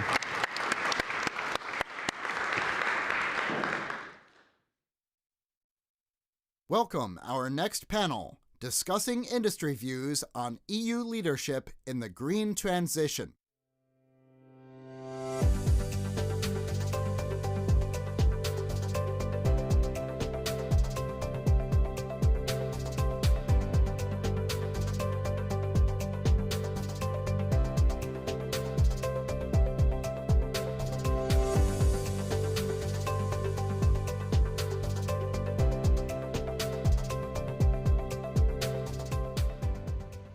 Good afternoon, everyone. My name is Ivana Zuzul. I'm the Executive Director for Europe here at the U.S. Chamber, and it's my great privilege to introduce a distinguished panel to discuss U.S.-EU leadership in the green transition. Joining us today are Pedro Azagra, I'm so sorry, Chief Executive Officer of Avangrid, Roger Martella, Head of Sustainability at GE Vernova, Luisiana Ribeiro, Director of Sustainability at BASF, and Matt Armstrong, Vice President for Government Affairs and Public Policy at Baker Hughes. So the question of energy security and climate transition has really been central to the US-EU relationship over the last 2 years, and our energy partnership has been a key pillar of economic activity. But there's a lingering sense, I think, that we need to do more to ensure adequacy of supply, to ensure appropriate investment, and to quicken the transition to a cleaner future. And this is particularly true when we consider trends that were evident even before 2022, rising primary energy and electricity demand, rising global temperatures, the reframing of energy from commerce to security, and a growing appreciation that we need to jointly tackle some of these issues. So opening our panel on the topic of energy trends, Pedro, what are the key energy policy trends that you are seeing? And what policy approaches are working? What could be done better? First, thank you for inviting us. I think my chairman cannot be here because we have results presentations at Iberdrola tomorrow, so that's the reason I come here as CEO of the U.S. publicly traded company right now. I think that the US-EU-European climate transition energy trends are very simple. I think that there is no comeback. 20 years ago, when in my case, Chairman Gallant had the view of starting renewables in our company, we were very alone. Very few people were supporting us. I think right now you see many countries with CO2 reduction targets, with, let's lower the emissions targets. Let's continue to do things in the right direction from a green energy point of view. There is no comeback. The US right now has very clear targets for 2030, very clear targets for 2030 to 2050. Same thing in Europe, in the different countries. That is very positive. I think what we are very keen in our company, with more than 40,000 megawatts in renewable energy, is very simple. Let's focus on today. Let's not think so much about 20 years from now, 10 years from now. Let's think about what we can do for 24, what we can do for 25. That's why the dynamics on the political side, you have right now the Ukraine war affecting supply chain. You were totally right on that. I think there are other dynamics going right now globally. There are wars, there are potential conflicts. All that, in a certain way, slows down the green agenda because you have no access to energy, you have no access to supply chain. That's why I think governments, right now they are monitoring, they are taking actions, and in my opinion, the US with the IRA, with the Jobs Act, with the CHIPS Act, the European Union responding, I think is the right direction. What I think is important, and it's probably the first message, when you look at Iberdrola many years ago with my chairman, we had this, like we call it the Atlantic platform. We are in Europe, in the US, and in Brazil. And if you think about that, I would love everybody to continue working together. So the key message right now is don't go on your own, start going back together. Let's work like, this summit, European, leadership in chambers, with the US leadership. Let's put the businesses together, let's put the governments. That's what we need to do. Thank you so much. Roger, turning to you, what do you think will be the energy demand trends in the US, EU, globally? Are we poised to meet them? Well, thank you very much, and thank you for including me and GE Vernova as well. In terms of the trends, I think we've heard it already today. We think of it as a super cycle, and there's been a few super cycles so far. We've been part of the first one as well, which was the electrification super cycle, thanks to Thomas Edison. Then we had industrialization, globalization, of course, software and data, and we think we're on the very leading edge of an energy transition super cycle with an investment doubling from 2020 to 2040. In terms of electricity demand. And I think there's been a lot of discussion for why that is. The growth in demand because of data centers, I won't go back to that, but even putting data centers aside for a second, we were seeing this prior to that because of, as we decarbonize various sectors, they're increasingly electrifying, and as countries go from emerging economies to industrialized economies, higher demand for electricity. So these trends with or without data centers were already happening. Data centers seems to be kind of further reinforcing it. But even beyond just the growth in demand, the growth for energy security, the need for secure energy is also driving this level of investment. Obviously, Ukraine being a wake-up call, but cybersecurity, the growing variability of the grid, and the need, more intense weather events, just the need to invest in a secure, reliable, affordable, sustainable grid is driving this. And in terms of whether we're ready for it, the second part of your question, as a company that helps innovate the technology that produces 30% of the world's energy, it's not an easy answer. We're the ones making the factories, and we're the ones innovating the technology, producing it. Can we be ready? Yes, we can be ready. We have a lot of conversations. There's now a boardroom conversation very frequently. What do we need to do to increase our capacity to be ready? We are at capacity. We have years of backlogs, billions of dollars in backlogs, and we know we have to do more. So we're making those investments today. But even with that, it's not enough. If we're going to really be ready, we have to be together, all of us in this room. We have to be fast, and we have to be smart. We don't have the benefit of time at this point. It takes years to build this capacity, to address this backlog. Ukraine, I think, is another example of this, and to get us ready. So we have to act fast, we have to be nimble, we have to act with urgency, and we have to be smart. We have to have an all-of-the-above strategy. We have to put all these sources on the table, all the technologies on the table, and we also have to take away and address some of the things that are kind of obstacles, some of the policies, some of the issues that are slowing down the pace that we need. So hopefully we can come back and chat about some of that. But thanks for the opportunity. We will. Thank you. Louisiana, speaking from the perspective of a global energy user, how do you see the energy demand evolving, particularly in the electricity market, and what steps are you taking to prepare yourself for those trends? Thank you. Thank you so much for having me here today. So I don't know if you all know about BASF. So we are one of the largest chemical company in the globe and heavily energy intensive organization. So we see the demand for energy just increasing. In our case, for example, we're doing our best, and we do have our net zero 2050 goal. And to get there, we do have to shift from natural gas and from just the consumption of gray energy into renewable energy. Just to give you some perspective, last year, 20% of all the energy that we consumed were already green energy, and we have the goal to have it by 60% by 2030. So there's a lot that needs to happen by then. In one of our key processes, which is steam cracker, we use natural gas, and to get that gas and to transform that, gas into renewable energy, it requires a lot of technology, just like what you were saying, and also availability of that renewable energy as well. I want to move for a moment to the question of energy security, which has really been at the core of international trade or security relationships. It's become such a ubiquitous term, it's difficult to imagine that it's relatively recent concept. Matt, we've learned a lot of lessons, I think, over the last 2 years around energy security. What are some of your key takeaways, and how do we apply them to emerging technologies? Sure. No, and I'll echo the thanks of the group for the invitation and this important summit. I think the lesson the last couple of years from an energy security perspective is first and foremost that energy security trumps sustainability, and even at an acute basis trumps affordability. When we think about the energy trilemma comprising those three considerations, we've had a very vivid example in the immediate past of whole economies having to flip switches to accommodate security of supply in an unplanned way. And it's, I think, a little poetic from the developing world's perspective that jurisdiction was the European Union itself, which is, I'd say, in many respects, the most advanced and most thoughtful consolidation of economies in the world when it comes to addressing climate change and the need for energy transition. The second lesson is really that tight markets aren't good for consumers or for climate.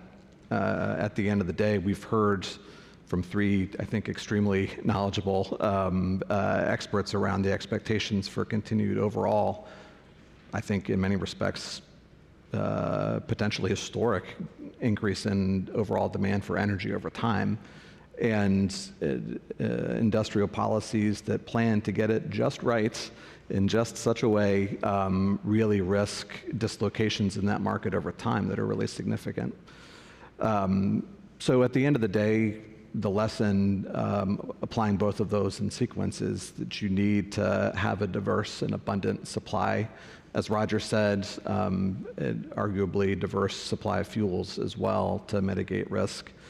The emerging energy technologies mitigate some of that by localizing either the draw on resources or what have you, localizing technology development, manufacturing, and the like.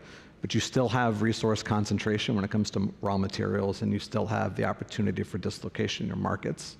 So for us, we think that one of the key takeaways is that the existing fuel mix, in particular from our perspective, natural gas and the LNG trade is here to stay.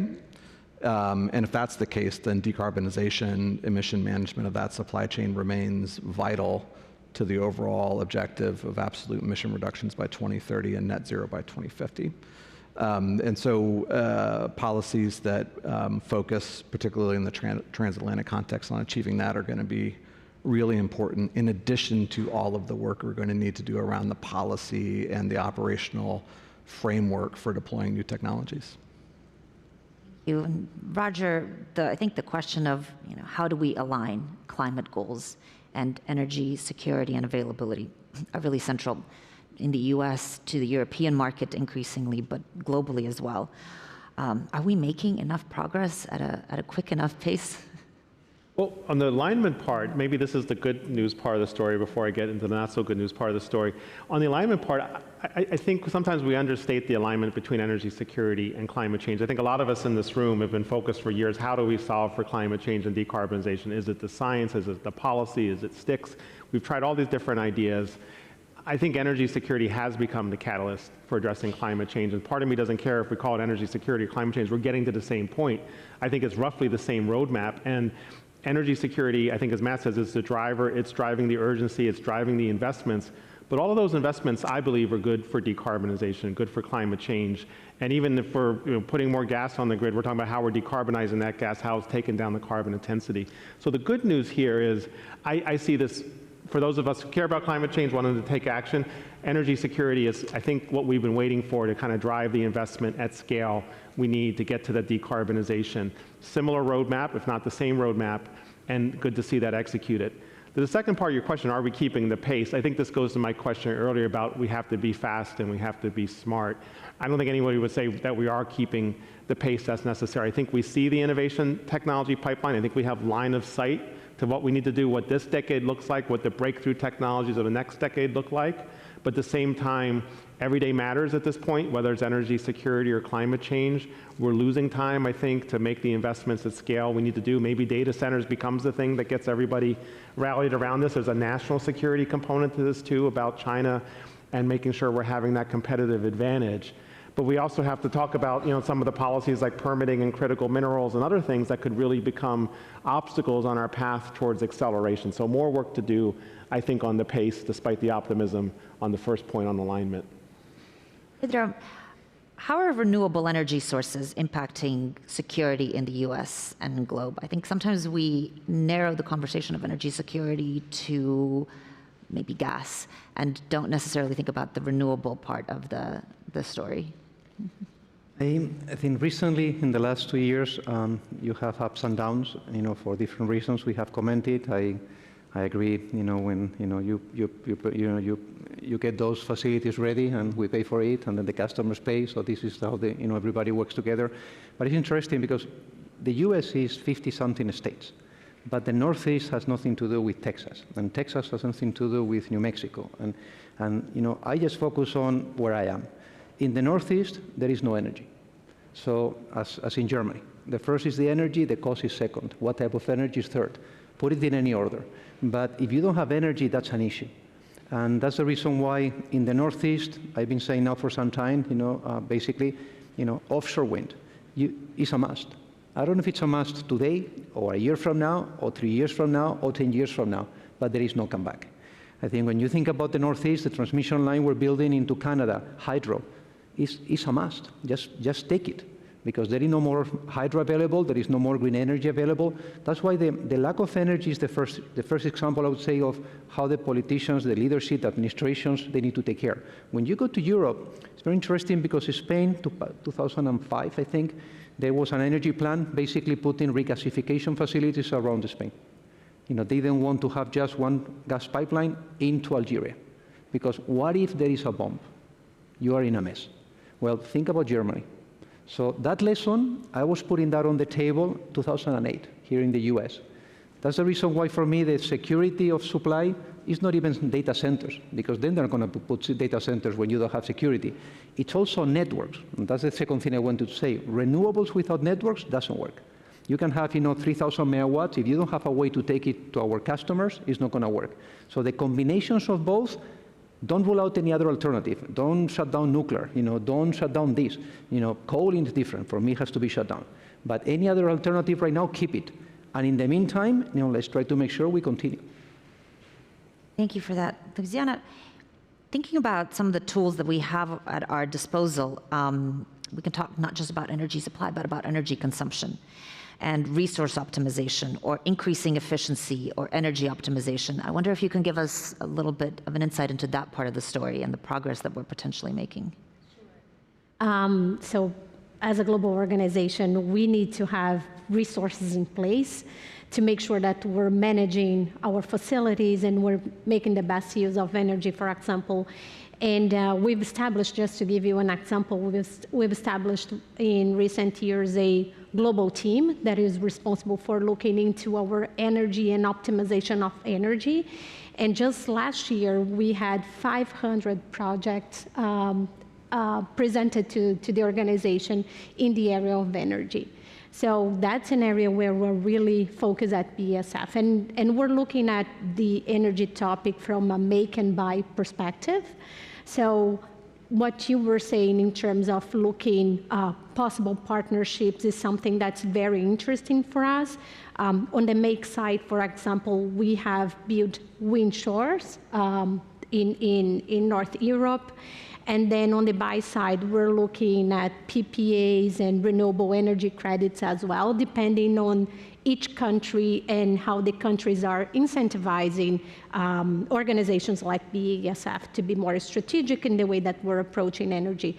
So in terms of incentives, just like what you were saying, I think that that's something that could definitely benefit this transatlantic business for an organization like BASF.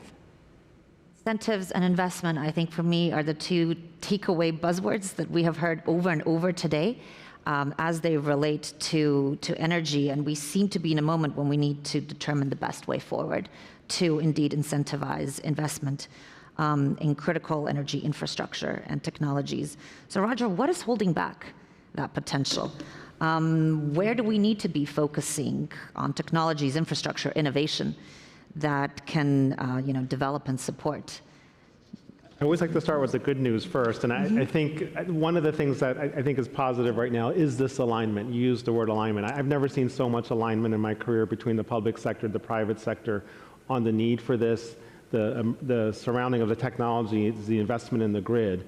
And so that's a critical first step. And now I think what we're running into is we have alignment on what to do. We may not completely agree on how to do it, but we know we need to do it.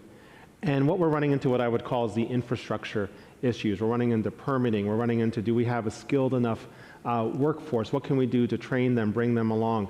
Critical minerals, and just, I would say, frankly, uncertainty. Businesses don't, we're in the Chamber of Commerce, businesses don't like uncertainty. And we talked about the Inflation Reduction Act, the CHIP Act, the Jobs Act. Those policies are working. They are working to drive this, but there's still uncertainty around them, whether that's coming from this administration with guidances, with comments on a potential next administration. We need to take some of that noise and uncertainty off the table.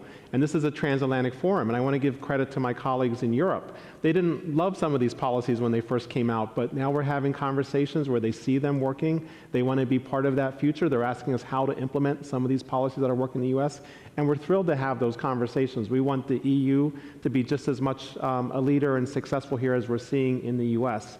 So good news is I think that alignment is moving us in the right direction, but now maybe it's a good problem to have. We have to solve for these permitting, regulatory, the uncertainty, whatever comes out of EPA, some of these other potential obstacles that could slow down these catalysts that we're seeing.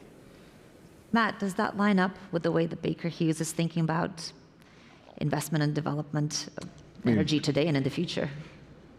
I'd say generally yes. To Roger's point on deployment, everyone wants steel in the ground yesterday, and we need to demonstrate not only for ourselves and for our taxpayers, but for the developing world that we can actually build some of this stuff and some of the technology will work in the field at scale.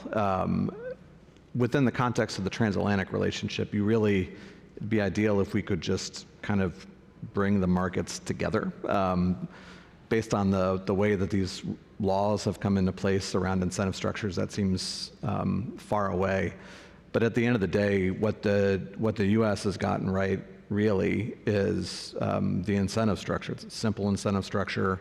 At the top line, it's maybe the right amount of money, we'll see. And it's flexible and has really a delayed effect on ratepayers and taxpayers at the end of the day. Whereas Europe has had from my perspective at least, our perspective, a very thoughtful approach to sequentially moving through the new energy supply chain and new energy deployments to say, okay, what can we do? It started with renewables, a hard look at nuclear, and then it starts to get to what you might call mitigative technologies like carbon management. One thing remains undone to my view on both sides of the Atlantic, and that's geothermal, which is just clean baseload sitting there and remains, I think, underappreciated and underfunded from an incentive standpoint. But at the end of the day, I'm not sure that we're hitting the capital frameworks the right way. And in particular, beyond just the top line incentives, it's the way you deploy those incentives, the way you calculate carbon intensity, where you set those thresholds, how you how you decide whether you are trying to encourage new technologies or whether you're trying to scale a technology now that matters. And if you were to use hydrogen, for example, I think you have a very positive top-line US policy with very poor implementing guidelines, right, that are going to probably significantly constrain hydrogen deployment in the US in the service of a perfect model as opposed to a model that gets the technology out the door so you can start working on the cost curve. And so at that level of the discussion, that's where a lot of additional work could be done. And I would add the same thing for carbon accounting and carbon intensity and life cycle assessments and all of those things, making sure that we're using the same language to talk about the carbon impact of our energy is going to be really important. Much, Louisiana, when we discuss climate and energy, I think sometimes missing from the conversation is what can we actually done to make production of inputs themselves more sustainable, less energy intensive? Can you give us some example of the work that you're doing in this area? Yes. So we are looking at our portfolio and our way to produce and trying to come up with low carbon intensity production methods. And we already know, we did our carbon homework already, and we know that 10 chemicals, they are responsible for 70% of the emissions coming from our production systems. So that's a lot. And what we're trying to do is look into technologies, looking into partnerships that can help us move from the way we're producing today to something that will be less carbon intense, right? So just in Germany, for example, and looking at incentives as well. So just in Germany last year, we launched e-boiler. So that's something that we're using energy to generate electricity, to generate heat to our sites. So that's something that we're really proud. And then looking at our crackers as well and the way that we're breaking down crude petroleum as well to see if there's a way for us to be using that technology differently and try to use renewable to then break down the feedstock, the raw material. So again, the topic of partnerships and incentives is really important to sectors like ours that is very hard to abate. I think returning to the point that has been raised over and over again on this panel around the need for joint action and partnership. Pedro, Avangrid is the U.S. subsidiary of Iberdrola, a Spanish global leader in clean energy development. And we often emphasize here at the Chamber the presence of U.S. energy companies in Europe, but the relationship obviously goes both ways. Can you talk about the work that you're doing in North America and the importance of global collaboration, which you mentioned at the onset in the energy sector? I think we're working with these guys next to me, getting the turbines and everything from their factory in France to allow what is already a reality, which is almost 100 megawatts of our offshore wind power plant in Parkin in Martha's Vineyard. It's already happening. It's already in production. I think we are working with my colleagues in Brazil because thanks to our presence in Brazil, we have transformers. Otherwise, you will have no transformers in the Northeast, and if there was to be a very bad winter, we will be in a mess. So I think the global supply approach, the power you have being Iberdrola, having direct access to any supplier, is a must. I always say you have these crazy dynamics right now that we have suffered that in Bolivia and Venezuela, government-controlled power. Well, imagine a 500,000 customer municipal company going to GE, going to Siemens, Hitachi, and saying, I need a converter, I need a substation, 2035, 2037. So it's impossible. So from that point of view, I think the dynamics right now of the global approach of working together, all of us, is working. We are building this transmission line between Massachusetts into Canada. We suffered, which is probably a message for all of us. If you were to tell me where to fight, among other things, permitting and litigation. An onshore facility, 3 to 5 years. An offshore facility, 8 years. A transmission line, 10 years. If those of us, we do 2 of them, we retire. That's what you've done in your professional career. That makes no sense. And that's why litigation comes next. In the US, anything you do, we had a referendum in Maine opposing a transmission line. You have litigations, from every single step, you have in those processes to get approvals. I think that's probably what really does not allow the U.S. to do it as quickly as we see the administrations to want it. And that's why I think the administration, federal and states, are really working on that. Seems to me in the right direction. Thank you so much for that. And the G7 Energy Ministerial is happening at the end of this month in Italy. Matt Baker-Hughes will be present at the official meeting. What will be the priority areas for discussion? And how can the US and European countries work effectively together and with other global partners, whether through the G7 platform or otherwise?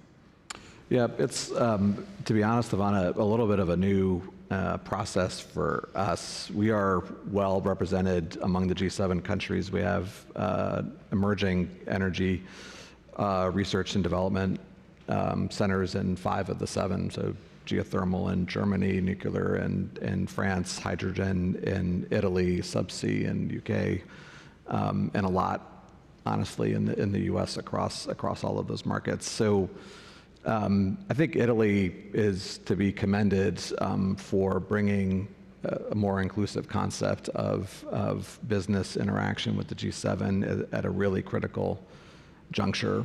A lot of what we've talked about on the stage is going to be the emphasis of the business secretariats that drive business influence into the G7, particularly around regulatory convergence. I mean, the standards, the methodologies, and the frameworks for these energies have to be something that can carry over, particularly when you start to conceive of carbon markets that levy cost in the system, an otherwise untrammeled system for the carbon intensity of products and all of that. And so getting that structure correct is an important one. Again, reiterating from a G7 perspective the statements that were made last year in Japan around the importance of natural gas and LNG as a complementary and critical component of the energy system for decades. That remains uniformly across all 7 countries plus the EU business community a very high priority issue. And then to your last point, this is great, and these are 2 enormous markets. And so getting the energy transition right in this context is, if you only did that, that would be not good enough, but that would be something to hang your hat on.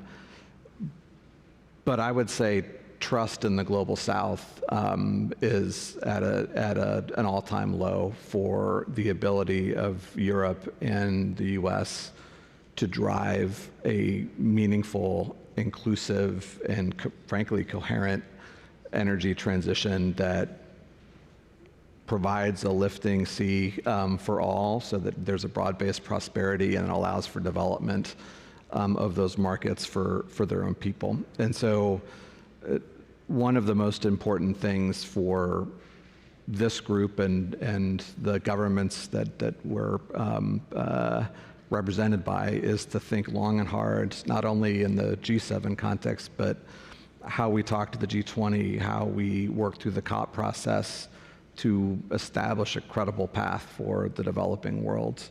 We keep setting new benchmarks and adding new things, and but we're not getting the simple fundamental stuff right there, and that's a place to focus. I want to thank all our panelists for joining us today and offering their expertise and insight, and I hope you'll join me in thanking them as well.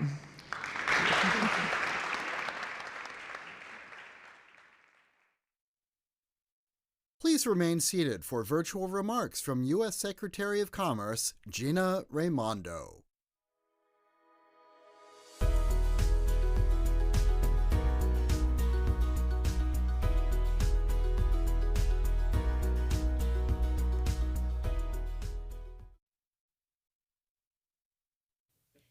Thank you to the U.S. Chamber of Commerce and Business Europe for organizing this important forum. And to everyone here, thank you. Thank you for strengthening the commercial relationship between the U.S. and the EU. This is already one of the most robust and largest trade relationships in the world. And now our ties truly are more important than ever. Together, we can ensure a prosperous future on both sides of the Atlantic. We can together write the rules of the road for 21st century technologies, and support Ukraine in its defense against Russia's unlawful invasion. We continue to impose great costs on Russia, including through export controls that we administer at the Commerce Department, economic sanctions administered by the Departments of State and Treasury, import bans, and other measures. We've also been collaborating on export controls through the US-EU TTC, where we're building cooperation on several key technological and trade issues. In fact, I just had the pleasure of meeting with my TTC co-chairs in Belgium, where we have productive talks about how we coordinate around AI, semiconductors, 6G, and so much more. Among the key outcomes was the U.S. AI Safety Institute and the European AI Office committed to establish a dialogue to deepen their collaboration, especially around the exchange of scientific information and standard setting. We adopted a vision for 6G, which will help ensure its deployment and development aligns with our shared values. And we announced the extension of 2 administrative arrangements for semiconductors, which will enable further coordination between our support for incentives in this sector. Finally, I want to note that another foundation of our economic relationship is transatlantic data flows. Last year, the European Commission adopted its adequacy decision for the US-EU data privacy framework, and this allows participating companies to transfer data from Europe to the US in compliance with EU law. We look forward to our continued partnership with the EU to help the DPF succeed. Thank you so much for your ongoing dedication to a strong US-EU relationship. Have a great summit. Please welcome Deputy National Security Advisor John Feiner.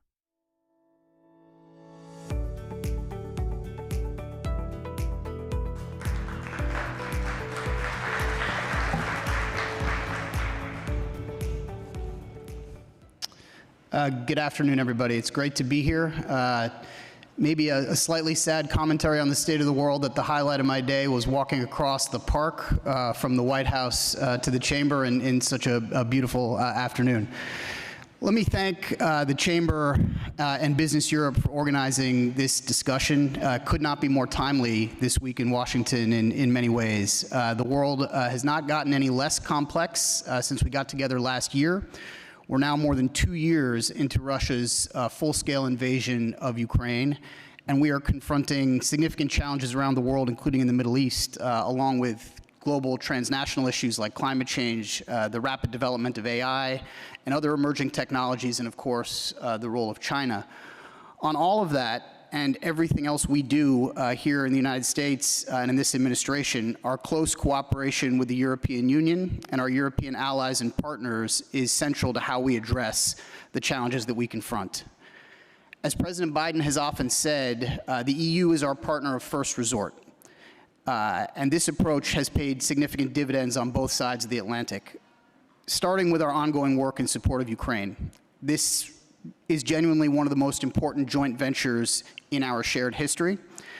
From the earliest hours of the invasion, the United States and the EU, from the president on down, have worked hand in glove to deliver economic, humanitarian, and security assistance that's needed to empower the Ukrainian people to bravely resist the aggression from Russia that they are facing and to recapture their territory. This is an auspicious week to be discussing this topic, with a major appropriations package finally making its way through our Congress. And while it's taken longer than it should have, this support will be absolutely essential to Ukraine holding off further Russian aggression and beginning to turn the tide. It probably isn't said enough, but while our Congress has considered and debated this support, our European partners have stepped in to fill the gap, including by passing their own €50 billion economic assistance package earlier this year. So it should come as no surprise that President Biden and Commission President von der Leyen spoke just yesterday to coordinate our future support for Ukraine. We all understand the stakes for both the United States and Europe in Ukraine's success, and it's imperative that we continue to deliver. At the same time, the United States and the EU are working in lockstep to help Ukraine rebuild itself as a strong and prosperous country with resilient democratic institutions and a modern economy capitalizing on its potential in sectors ranging from clean energy to IT. The reforms Ukraine is undertaking are essential, and the EU's commitment to Ukraine's accession pathway are mutually reinforcing with those reforms and will firmly anchor Kyiv's future in the West. We're also taking critical steps to make sure that Russia pays for its aggression. We've taken unprecedented joint actions against Russia and those who support Moscow's aggression by imposing the most severe set of sanctions and export controls ever levied against a major economy. And we're working together closely to inhibit the growth of Russia's defense industrial base. We're working together on unlocking the value of Russian sovereign assets immobilized in our jurisdiction for the benefit of Ukraine, and there'll be more to come on that topic. We're also standing shoulder to shoulder with the EU to tackle other long-standing issues in Europe, including our shared support for the political aspirations of the Western Balkans and ongoing joint efforts to support peace, prosperity, and stability in the South Caucasus. And obviously, our work together extends well beyond the Transatlantic region as well. It is truly global. We're working together to coordinate deliveries of vital humanitarian assistance to Gaza via ground, air, and sea, and the maritime corridor we are establishing would not be possible without the leadership of our Cypriot partners and the incredible support of numerous friends across Europe. In the Red Sea, cooperation between our maritime defense coalitions is standing up for freedom of navigation amid the outrageous attempts by the Houthis, backed by Iran, to disrupt global commerce. We're closely coordinating on our long-term strategic investments around the world through our Partnership for Global Infrastructure Investment here in the United States and the EU's Global Gateway Initiative, which together are building out transformational new investment corridors in many regions, contributing vitally important growth and development initiatives to our shared prosperity. And we in the EU are also deeply aligned on economic security issues, from de-risking our supply chains to ensuring that our most sensitive technologies are not used against us. And we are working on both sides of the Atlantic to make our economies more resilient and secure. As Secretary Raimondo just highlighted, we've built new avenues for collaboration and communication to reinforce the wider transatlantic trade and investment relationship, including the Trade and Technology Council. And these avenues are helping us build more resilient, more dynamic supply chains and meet the extraordinary technological transformations taking place in industries and societies both here and in Europe. It is a full and rich agenda, and in that vein, let me just close by expressing my appreciation to everyone here for the work I know you all are doing to support this agenda and this vital relationship. And with that, happy to take a couple of questions.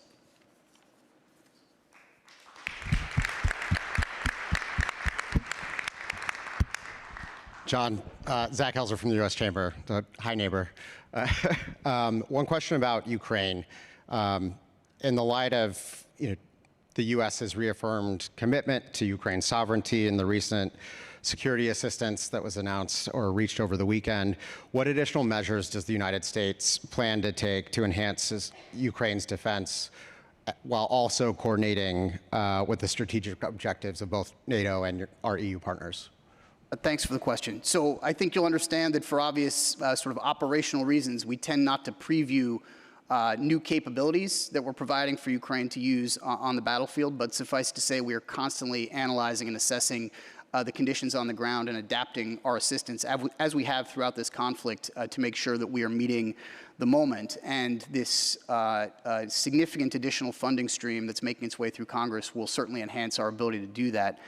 But what I can say, and I think it probably doesn't get enough attention, is how much the investments that we are making to support Ukraine are also enhancing our own defense industrial base here in the United States. Just to give you some flavor for this, in the first 4 supplemental bills that have passed and been signed by the President, there has been up to $68 billion invested here in the United States in support of our defense industrial base. We have expanded production lines in 35 American states as a result of that. And in this new supplemental appropriations, 59% of the overall funding, almost $57 billion, will go to the defense industrial base here, expanding American production. All of this is not a moment too soon, certainly for Ukraine on the battlefield, but also for our support for other partners and allies around the world, and frankly, for our own defense capability. So this is an aspect of this that gets insufficient attention. And To some extent, not a moment too soon, because Russia is itself also working in real time to enhance its own defense industrial base, backed by countries like North Korea and Iran. And then we've expressed also our increasing concern about China's support for Russia's defense industrial base. So what is happening this week in Washington is going to be essential to Ukraine on the battlefield and to the overall strategic picture for the United States and Europe and the world. Great. Thank you. One more question related, actually. So the European Commission's push for a European defense industrial base in Europe, what role does the U.S. envision it will play in supporting that initiative, and how does that address the potential need for rapid capability expansion? Thank you. Look, simple answer to this question. This is an administration that believes in partners and allies. We say that phrase so often, it can sometimes just pass right over people's heads, but it is at the core of how President Biden looks at the world. Obviously, as I said, partner of first resort is the European Union. But generally speaking, if you're going to have a foreign policy that is predicated on partners and allies, you want those partners and allies to be as strong and capable as possible. So everything that you just described in terms of Europe's own efforts to enhance its defense industrial base, enhance its own capabilities, is something we fully support, so long as it's done in full coordination with bilateral security relationships and, of course, with NATO. But the United States wants Europe to be strong, supports any efforts to enhance Europe's defense industrial base, because this is a force multiplier and a strategic advantage for us as well. Thank you so much, John. We know your time is precious, so a round of applause. Deputy National Security Advisor John Feiner, thank you.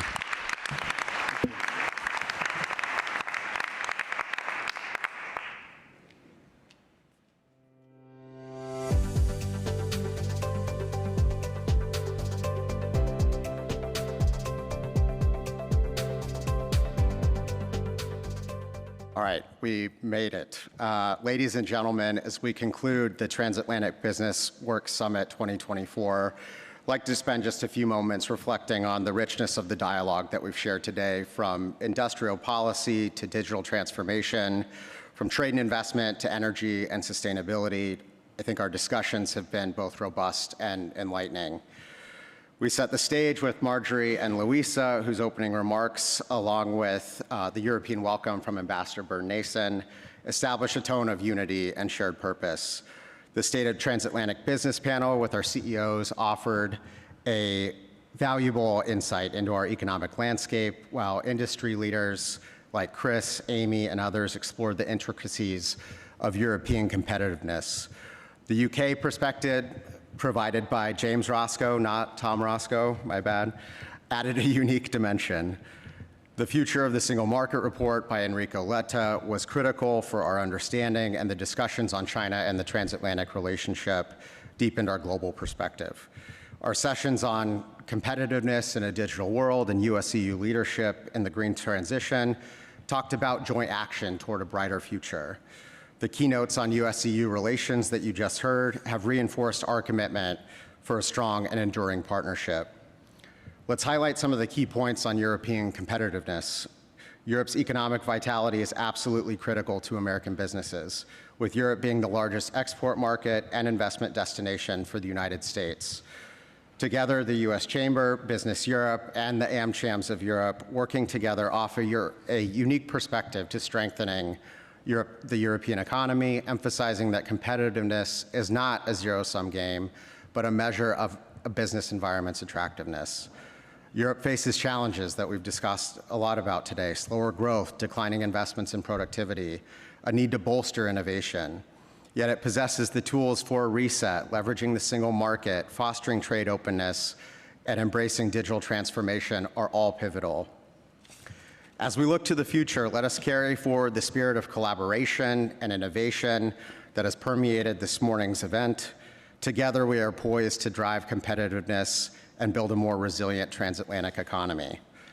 A special thank you to all of our speakers, our co-hosts from Business Europe, Eleonora Catella, Luisa Santos, Marcus Byrer, our sponsors, Amazon, Google, Emergent Biosciences, my amazing team, our leader, Marjorie Chorlins, Tim Bradley, Ivana Zuzul, Tara Galloway, Josie Silvestri, all of the AmChams here today, and of course our member companies. We do this for you. Before we transition to our special performance and lunch, I just want to take a moment to celebrate the army of staff that it takes to make an event like this possible. Our incredible events and production team, creative, AV, catering, facilities, security, interns, staff volunteers. Their dedication is the engine behind our success. So please, everyone, thank and join me in an applause recognizing their efforts. Thank you.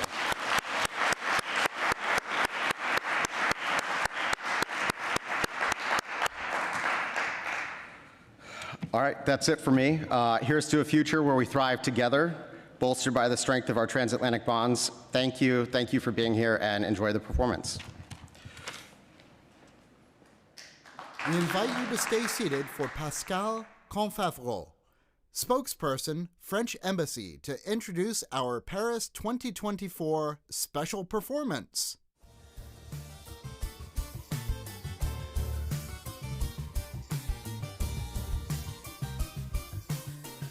Good morning, everyone, and thank you very much for the insightful discussion this morning. Thank you very much for having the French now here. I'm Pascal Confavreau. I'm the spokesperson of the French Embassy in Washington, D.C., and I have two things to tell you.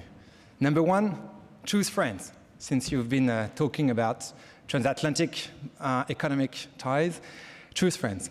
It's not a motto, it's a summit. It will be held in 2 weeks in the Palace of Versailles with President Macron and with 200 foreign CEOs to discuss their own businesses in France with all the French key stakeholders, and to discuss also the state of the French economy, its growth, what we've been doing in terms of taxation, in terms of competitiveness, in terms of reindustrialization. It's been 5 years since we've been now top 1 destination in Europe for foreign direct investment. It's a sort of pride, of course, but it's a strong incentive to do more in the years to come, and you can count on us for that. That was number one.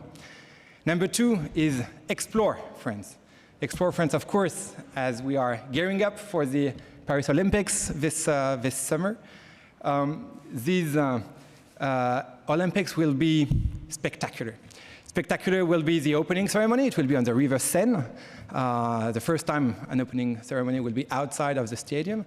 Spectacular will be also the fact that the Seine River will be swimmable again. Who would have thought it would have been possible just a few years ago? But it will be also exemplary in terms of gender parity. It will be the first time in the game's history that you will have as many female athletes as male athletes. So it will be exemplary in terms of environmental footprint and carbon emissions. They will be also exemplary in terms of legacy. We wanted to have games in the city, not in the stadiums. We wanted not to create some white elephant infrastructures that cost a lot and that are not used afterwards. We wanted that to be for the French people, but also for the spectators, so that they have their competitions on the backdrop of famous or iconic monuments or places in France. So you'll have volleyball just in front of the Eiffel Tower. We'll have fencing on the vaults of the Grand Palais. You'll have sailing in Marseille. You'll have surfing in Tahiti.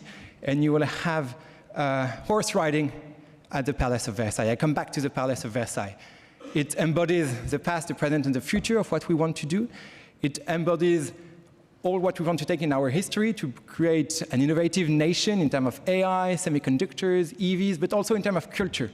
And what you're going to see now, which is a part of the cultural legacy we want for these games, with this part of the Just Dance video game that you're going to see now. And I think it will make, for you, the Palace of Versailles even more iconic. I hope to see you soon in Paris, and enjoy. Thank you so much.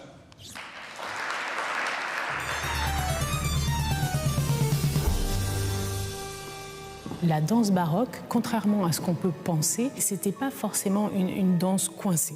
Les gens dansaient sur des tubes, ils connaissaient les chorégraphies par cœur. C'est vraiment une danse de convivialité, on est là pour s'amuser. Donc au final, ça paraissait complètement logique que Just Dance et le baroque se rencontrent.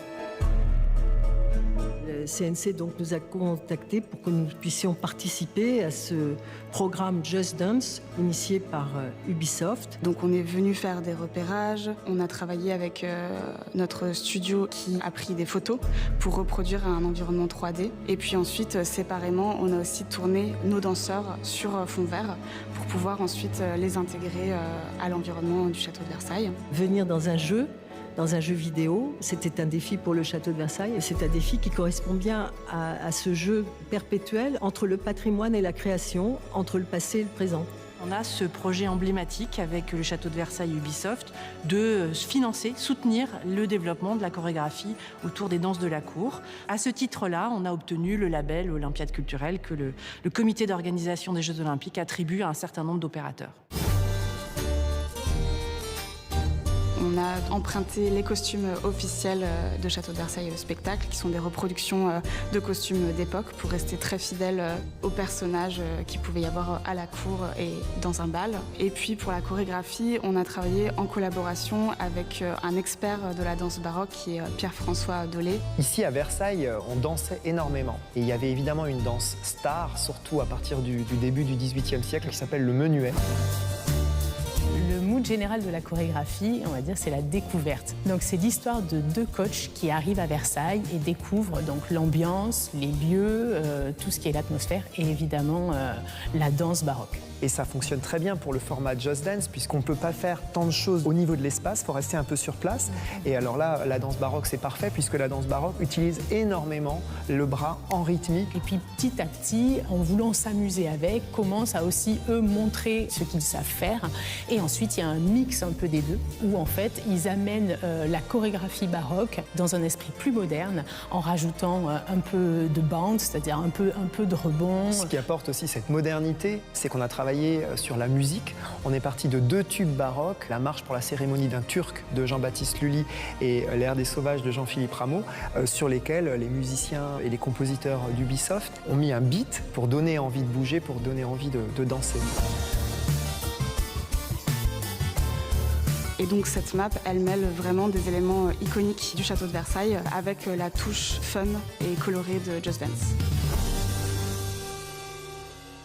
Pour nous, ce qui est important à travers ces soutiens, c'est justement de dire qu'il y a des enjeux de créativité, il y a des enjeux de souveraineté et il y a des enjeux de diversité. Chaque époque a ses jeux, chaque époque a ses médias, chaque époque a ses rêves.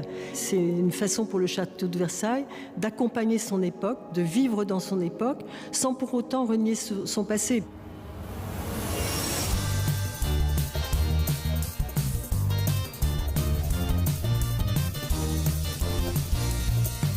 Jouez, amusez-vous. Faites-vous plaisir, c'est une danse où il faut s'amuser. Et vraiment prenez autant de plaisir sur cette map qu'on a pris de plaisir à la créer pour vous. Vraiment, on ne peut que passer un bon moment, donc c'est un moment royal.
This concludes the agenda for today's event.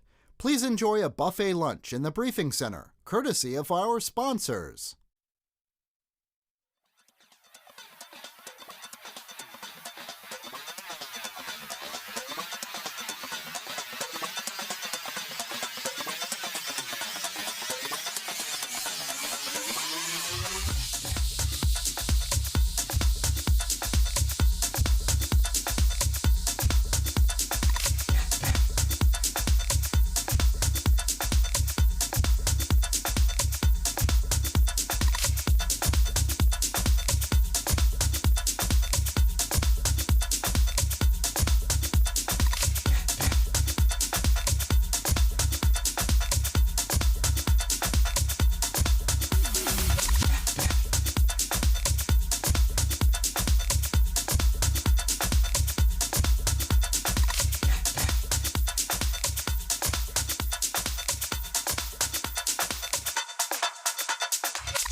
you.